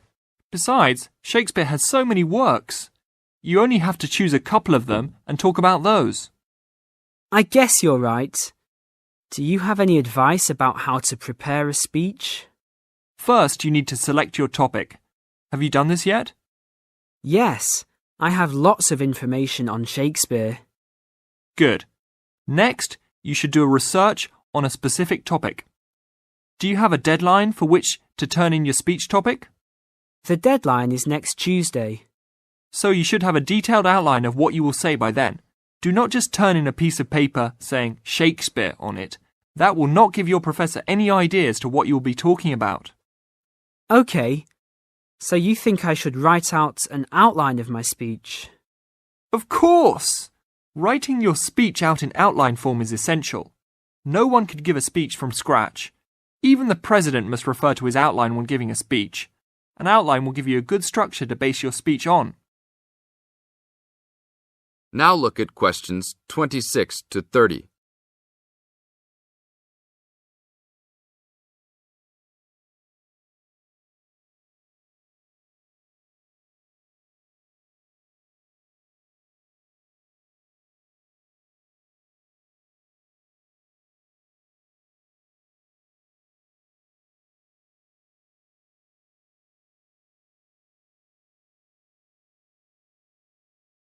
Now listen to the tape and answer questions 26 to 30. That's true. I was thinking that I would do an outline last, after I figured everything out. But I think your idea is better. What should I do after I have an outline prepared? You should then write the speech out, word for word, what you're going to say. This is so you'll have a firm idea of what you will say. It doesn't mean that the speech you will give will be exactly the same, but at least you have a fairly good idea what the final product will be. At this point, I can read it over for you if you want. Really? That would be great. I would appreciate that so much. No problem. Once you write it out, the next step is to practice giving the speech. At first, you can do it in front of the mirror, so you can see your expressions in your presentation. After that, you should practice giving your speech to some friends. I can listen to it for you too. That's a great idea. I really owe you a big favour then. Sure, you can do my Latin homework for me. Just kidding. Seriously, don't worry about it. I can help you with anything you need. So when is the speech due? Well, the speech topic is due next Tuesday. The speech itself will be due next Friday. I can help you any time you want because I have no tests this next week. Besides, I'm an English major and Shakespeare's one of my favourite authors, so helping you out will be no big deal. Thanks so much. Well, I'm going to the library to get started on all this. I'll call you tomorrow. See you tomorrow then. That is the end of part 3. You now have half a minute to check your answers.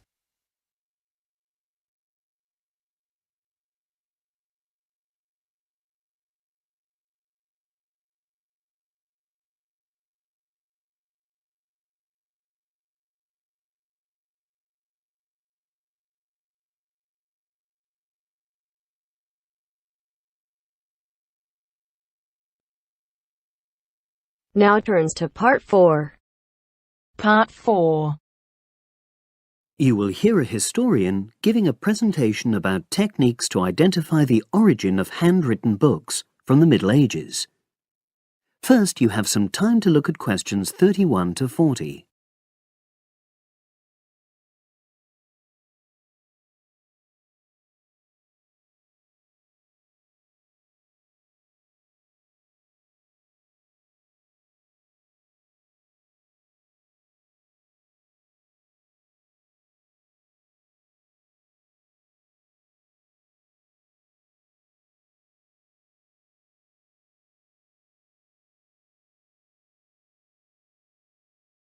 Now listen and answer questions 31 to 40.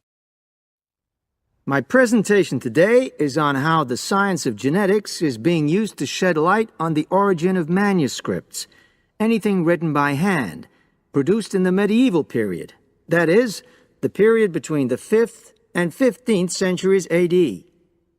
As many of you know, thousands of medieval handwritten books still exist today. Some of them have a clear provenance, that is, we know exactly where and when they were written.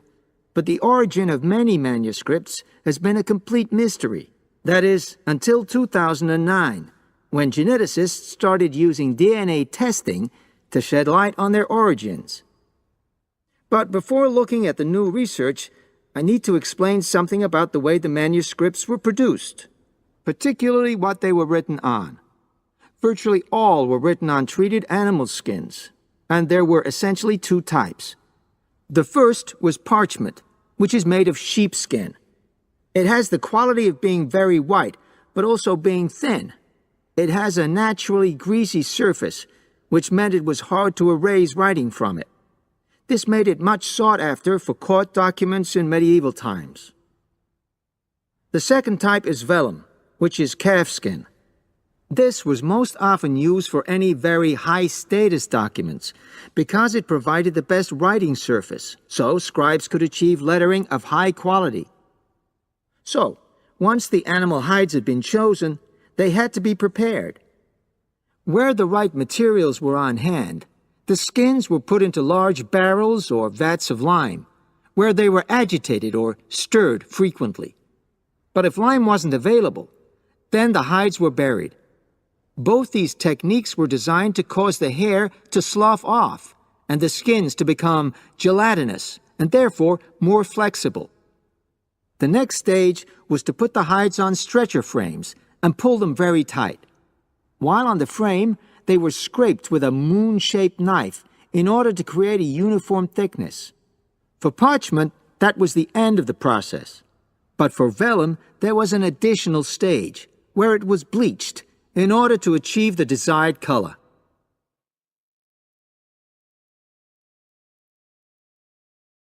So, what does all this preparation mean for the quest to identify the origins of mystery manuscripts? Well, until recently, the only way historians and other academics were able to guess at origins was either through the analysis of the handwriting style or from the dialect in which the piece was written. But these techniques have proven unreliable for a number of reasons. It was thus decided to try to look at the problem from a different angle, to start from what is known, that is, the small number of manuscripts whose origins we do already know. Because these parchments and vellum are both made from animal hides, it was possible to subject them to DNA testing and to identify the genetic markers for the date and location of production. From this was created what is known as a baseline. The next stage was to test the mystery manuscripts, finding their DNA characteristics, and then making comparisons between the known and the mystery scripts. Genetic similarities and differences enabled the scientists to gain more information about the origins of the many manuscripts we had known virtually nothing about up to that point. Now you might ask, what are the potential uses of this new information? Well, obviously, it can shed light on the origin of individual books and manuscripts. But that's not all. It can also shed light on the evolution of the whole of the manuscript production industry in medieval times. And because that was such a thriving business, involving very large-scale movements right across the globe, the new data in turn help historians establish which trade routes were in operation during the whole millennium. Now, if anyone has any questions... That is the end of part 4. You now have half a minute to check your answers.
This is the IELTS listening test.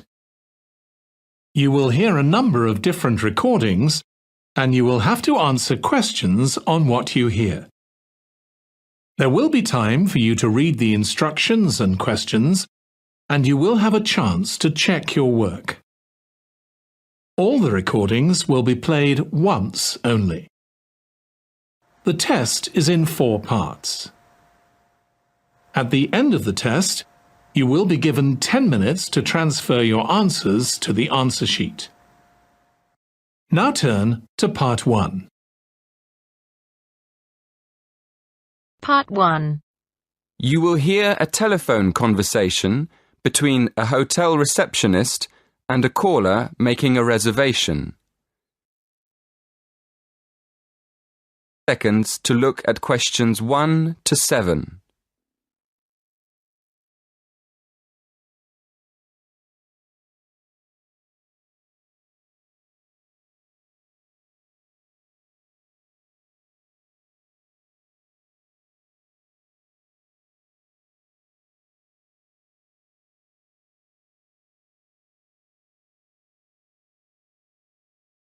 Now we shall begin.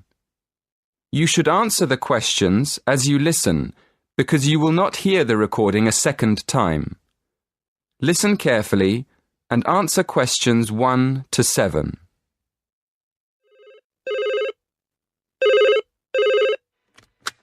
Silver Tulip Hotel, good afternoon. How can I help you? Yes. Good afternoon. I'd like to book a room for next Friday. Certainly, sir. How many nights will you be staying?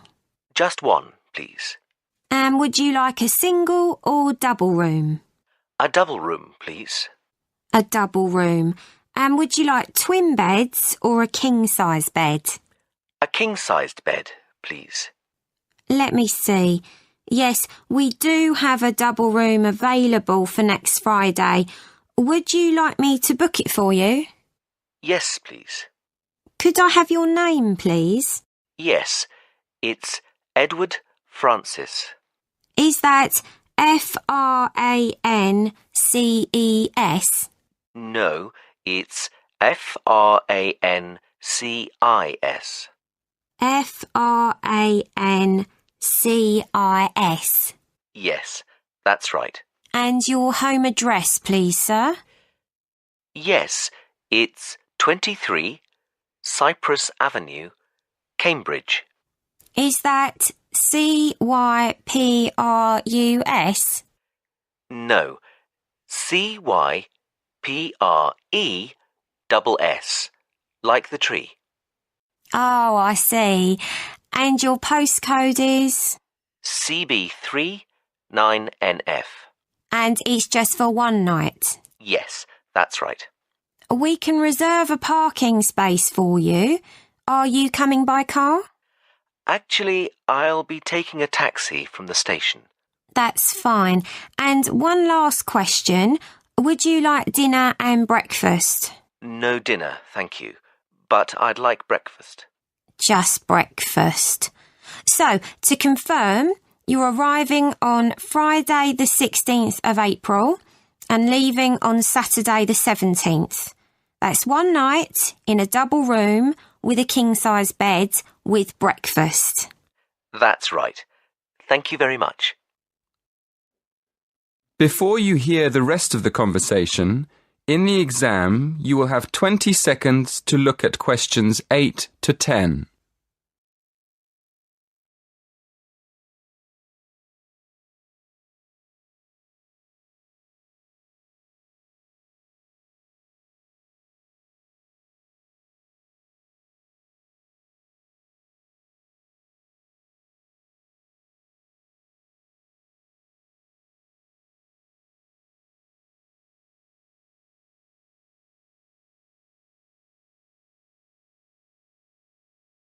Now listen carefully and answer questions 8 to 10.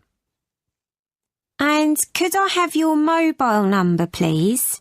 Yes, it's 07976 122 577. Oh, no, sorry, it's been changed. It's 07961 121 597. 07961 121 597. Thank you. Is there anything else I can help you with? Yes, I'm having dinner with a friend. Could you recommend a good restaurant nearby? That would be the Winston Churchill. It's about a mile from here. Perfect. Could you please make a reservation for 7 p.m. and leave a message with the details for my friend when he arrives? Certainly. What is the gentleman's name? Mr. Alaoui. That's Alaoui. No problem. We look forward to seeing you next week. Thank you. That is the end of part 1. You now have half a minute to check your answers.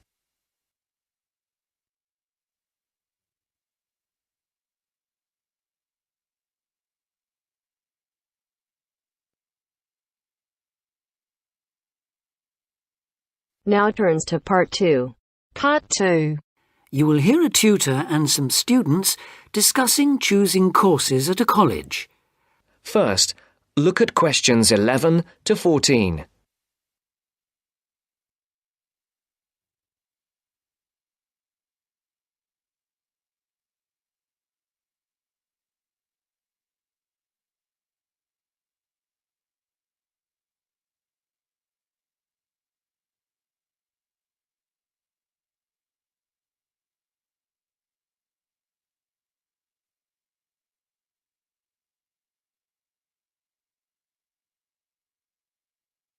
Listen carefully. As you know, this week you choose your modules for the first year of study. So this introductory meeting is aimed at helping you make informed choices. I think the best way to do this is on a question and answer basis. So, who'd like to start? Pat? Yes. There's something I've been wondering about. Will my choice affect my career opportunities? Well, for most students, the choice of Level 1 modules won't be crucial in terms of a later career. In fact, many graduate-level jobs will accept graduates from a range of degree courses.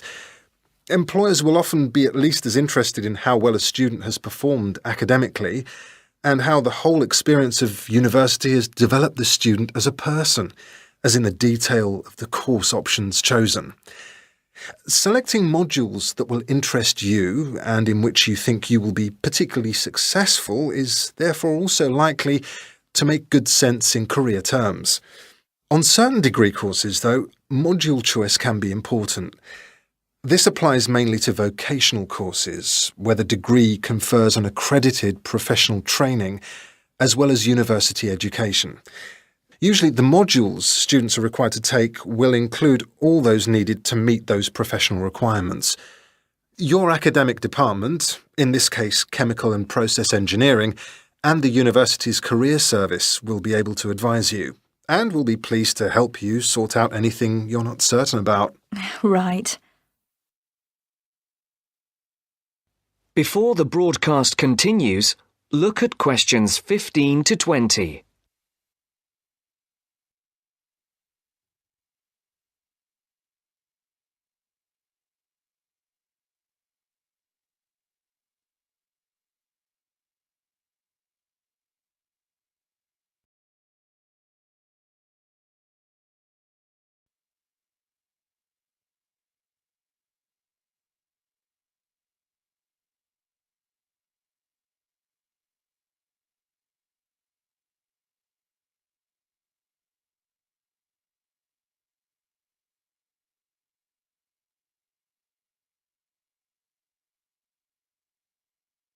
You will now listen to the second part of the talk. I'd like to ask a few things about the Applied Chemical Engineering module. Fine. What would you like to know? Well, apart from the work on practical engineering, what other topics are covered? Some that might surprise you. One that students always seem to like includes interviewing techniques, presentation skills, and producing written reports. They sound interesting. How are they taught? Through lectures, practical classes, and personal tutorials. Applied chemical engineering lasts all year, of course, so there's plenty of time. And what about assessment? Through project work, usually, or dissertation. Not exams as such. Is that the same for the information technology part of the module? Yes. Things like word processing and learning to create spreadsheets are tested in a similar way on this module. That's not the case in some other modules, is it? No, it isn't. Are you thinking of any in particular? Yes, I'm considering doing fluid mechanics. Ah. The work on flow analysis looks interesting and I like the look of some of the other topics too. So, how is that module tested? That's one of those which still uses written exams. The sit-down, formal type, I'm afraid. Oh, that doesn't matter. I quite like that kind, as it happens. Pat, you've got a question. Yes. I was wondering about Science 1 in chemical engineering. How is that organised? It's a bit different from other modules, isn't it?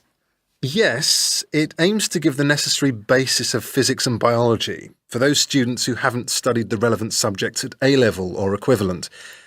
In practice, it means that students who have already studied physics are excused the physics lectures, while those who've done biology are exempt from attending the biology lectures.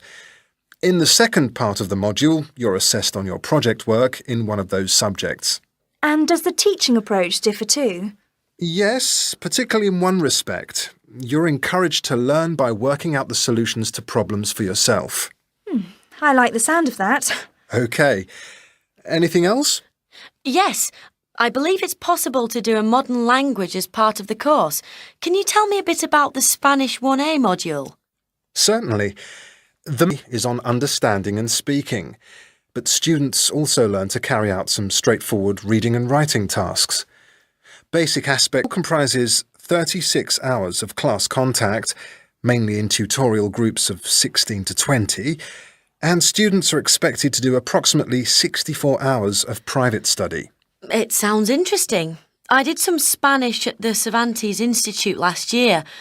Passed an exam, in fact. I'm afraid that means you can't do 1A. Oh. The regulations say this module may not be taken by students with a qualification in Spanish, though you could do 1B. That is the end of part 2. You now have half a minute to check your answers.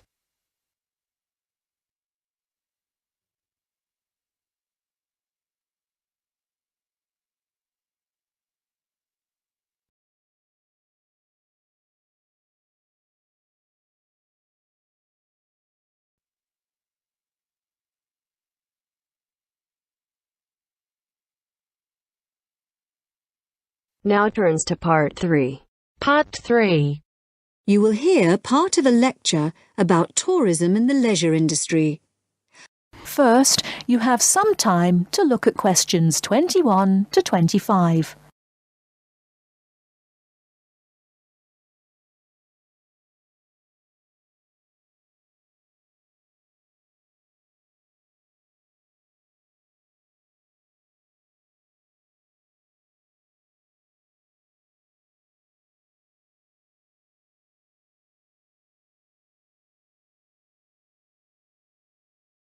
Now listen carefully and answer questions 21 to 25.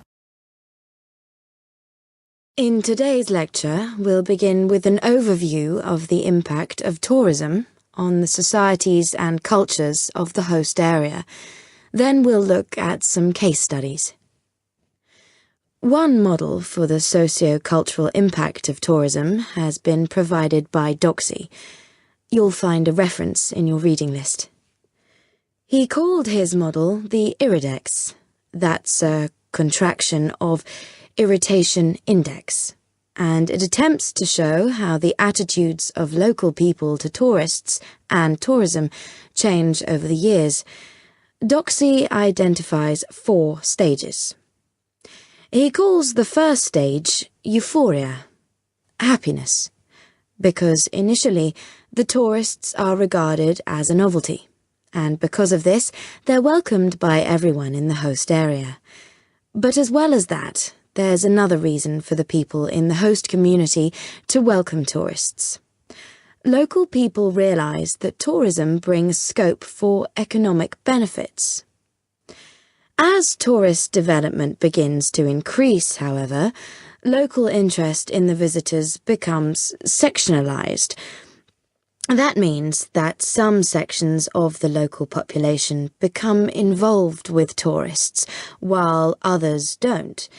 And it is increasingly the case that commercial rather than social factors are influencing relationships between tourists and the host community. People are less interested in the tourists for their own sake. Doxy calls this stage apathy. If development continues to increase, apathy may change to annoyance. What's causing this? Well, development of the tourist area may start to spiral up out of control, and this is often accompanied by congestion, which is going to make life difficult for local people. So the policymakers, the government, the local authorities and so on provide more infrastructure for the area, more roads, more car parks and so on, to try to help cope with the influx of tourists. But the lives of the local people are made increasingly difficult, and in the final stage of the model, annoyance has turned to antagonism and open hostility to the tourists. And now, all the detrimental changes to lifestyles in the host area are, fairly or unfairly, seen as due to the tourists.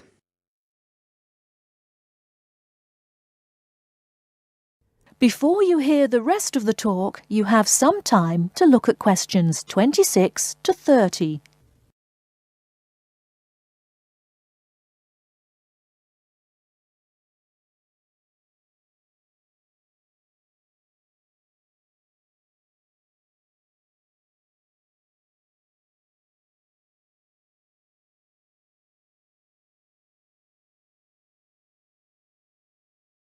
Now listen and answer questions 26 to 30. Well, this sort of pathway is certainly a fairly good reflection of what happens in some tourist destinations. But Doxey's model has drawn a number of criticisms. The most significant is that it suggests a very negative attitude to the socio-cultural effects of tourism. The fact that the model is unidirectional, that it only works in one direction, seems to suggest that decline in the host-visitor relationship is inevitable. Now, in practice, fortunately, things aren't always quite like that. If you look at real situations, you'll see that the relationships between local people and tourists are rather more complicated and prone to greater variation than this model suggests, so the model is really rather oversimplified. In fact, studies have highlighted quite a few positive effects of tourism. For example, Doxey's model doesn't look at the effects on the tourists themselves. They may well benefit from increased understanding of the host society and culture. Then, traditional crafts in the host area may be revitalized because tourism provides new markets, such as the souvenir trade, for example. So, instead of these traditional skills being lost, local people are encouraged to develop them. There may also be more long-lasting changes, which actually lead to the empowerment of both groups and individuals in the host area. For example, tourism creates openings for employment for women, and through giving them a chance to have a personal income, it allows them to become more independent. In addition, because tourism tends to work through a very few languages that have worldwide usage, those working in the tourist industry may be encouraged to acquire new languages, and this will empower them through providing wider access to globalized media and improving their job prospects in a wider context. Right, now we'll take a short break there, and then we'll look at a couple of case studies and see how far the points we've discussed so far apply to them. That is the end of part 3. You now have half a minute to check your answers.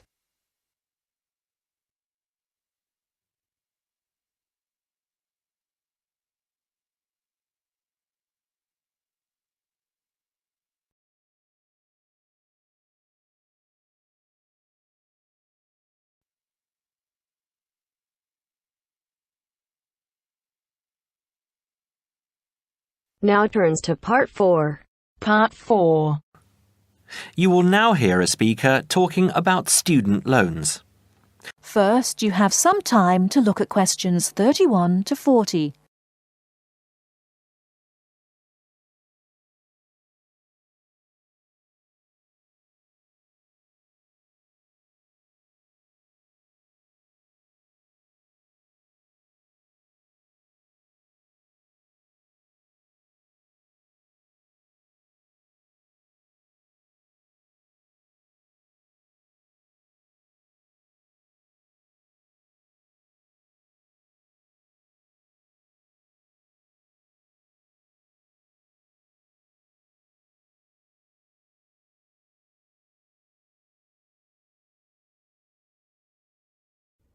Now listen carefully and answer questions 31 to 40.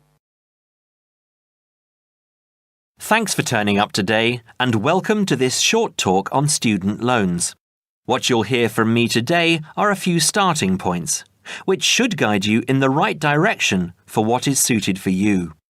I'm assuming that most of you have an account at a bank or building society that you can draw funds from. These funds will either be your own or through a loan you may have with the bank. You may even have a credit card you can use. If you don't have a bank account, I suggest you open one with one of the major banks. It's the best option as you will find major banks have more outlets. Within the city and in close proximity to the university are HSBC in City Plaza, Barclays in Ragdale Square, National Westminster in Preston Park, and Halifax in Hope Street. At this stage, I just want to inform international students that not all the services available for resident students will be available to you. As international students, you need to provide documentation stating that you have funds available to see you through the duration of your study. Different banks have different policies, so search out the one that will benefit you the most. You will also need to provide a photocopy of your passport and certification of your enrolment in the university. The most common way of taking out a student loan is either through the university or through a banking institution. If you decide to go with the university, again, you need to supply a certification of enrolment and passport if you're an international student, or if you're a resident, you will only need the enrolment details. One word of warning is that you need to be clear on the interest you will be paying on your loan. The interest level through some universities is almost as much as the loan itself, so if you borrow £10,000, you might have to pay back close to 20. Also, with student loans through the university, you have a limited time to pay them back, and this time is not flexible. You might have only 1 year. You might have 5. As I said, different universities have different policies. This university, for example, has an interest rate of 23.5%. It's quite high, but not as high as many of the other larger universities. The other option is to take out a loan through your bank. You will find that most banks will have lower interest rates than the university. They average roughly between 14.5 to 18.5%. Banks also give you an option of over how many years you want to make repayments. You can basically choose to pay it back in a year or in 10, even more if you are finding it difficult. Make sure you have an account with the bank you decide to go with. Either a current account or a savings account is enough. With either of these accounts, you can use your card to make withdrawals and deposits from automatic teller machines at any time, and make payments over the internet if you choose. You can also use Maestro, one of the systems which automatically take the money from your account at a time that you have specifically stated, and deposits it into a nominated account of your choice. You might decide to have £150 taken out each month, and each month this is what will happen. Also, check what fees apply with what services. Some services are free of charge, but they are few and far between. OK, so that's all from me. If there are any questions related to what I've covered today, please raise your hand. That is the end of Part 4. You now have half a minute to check your answers.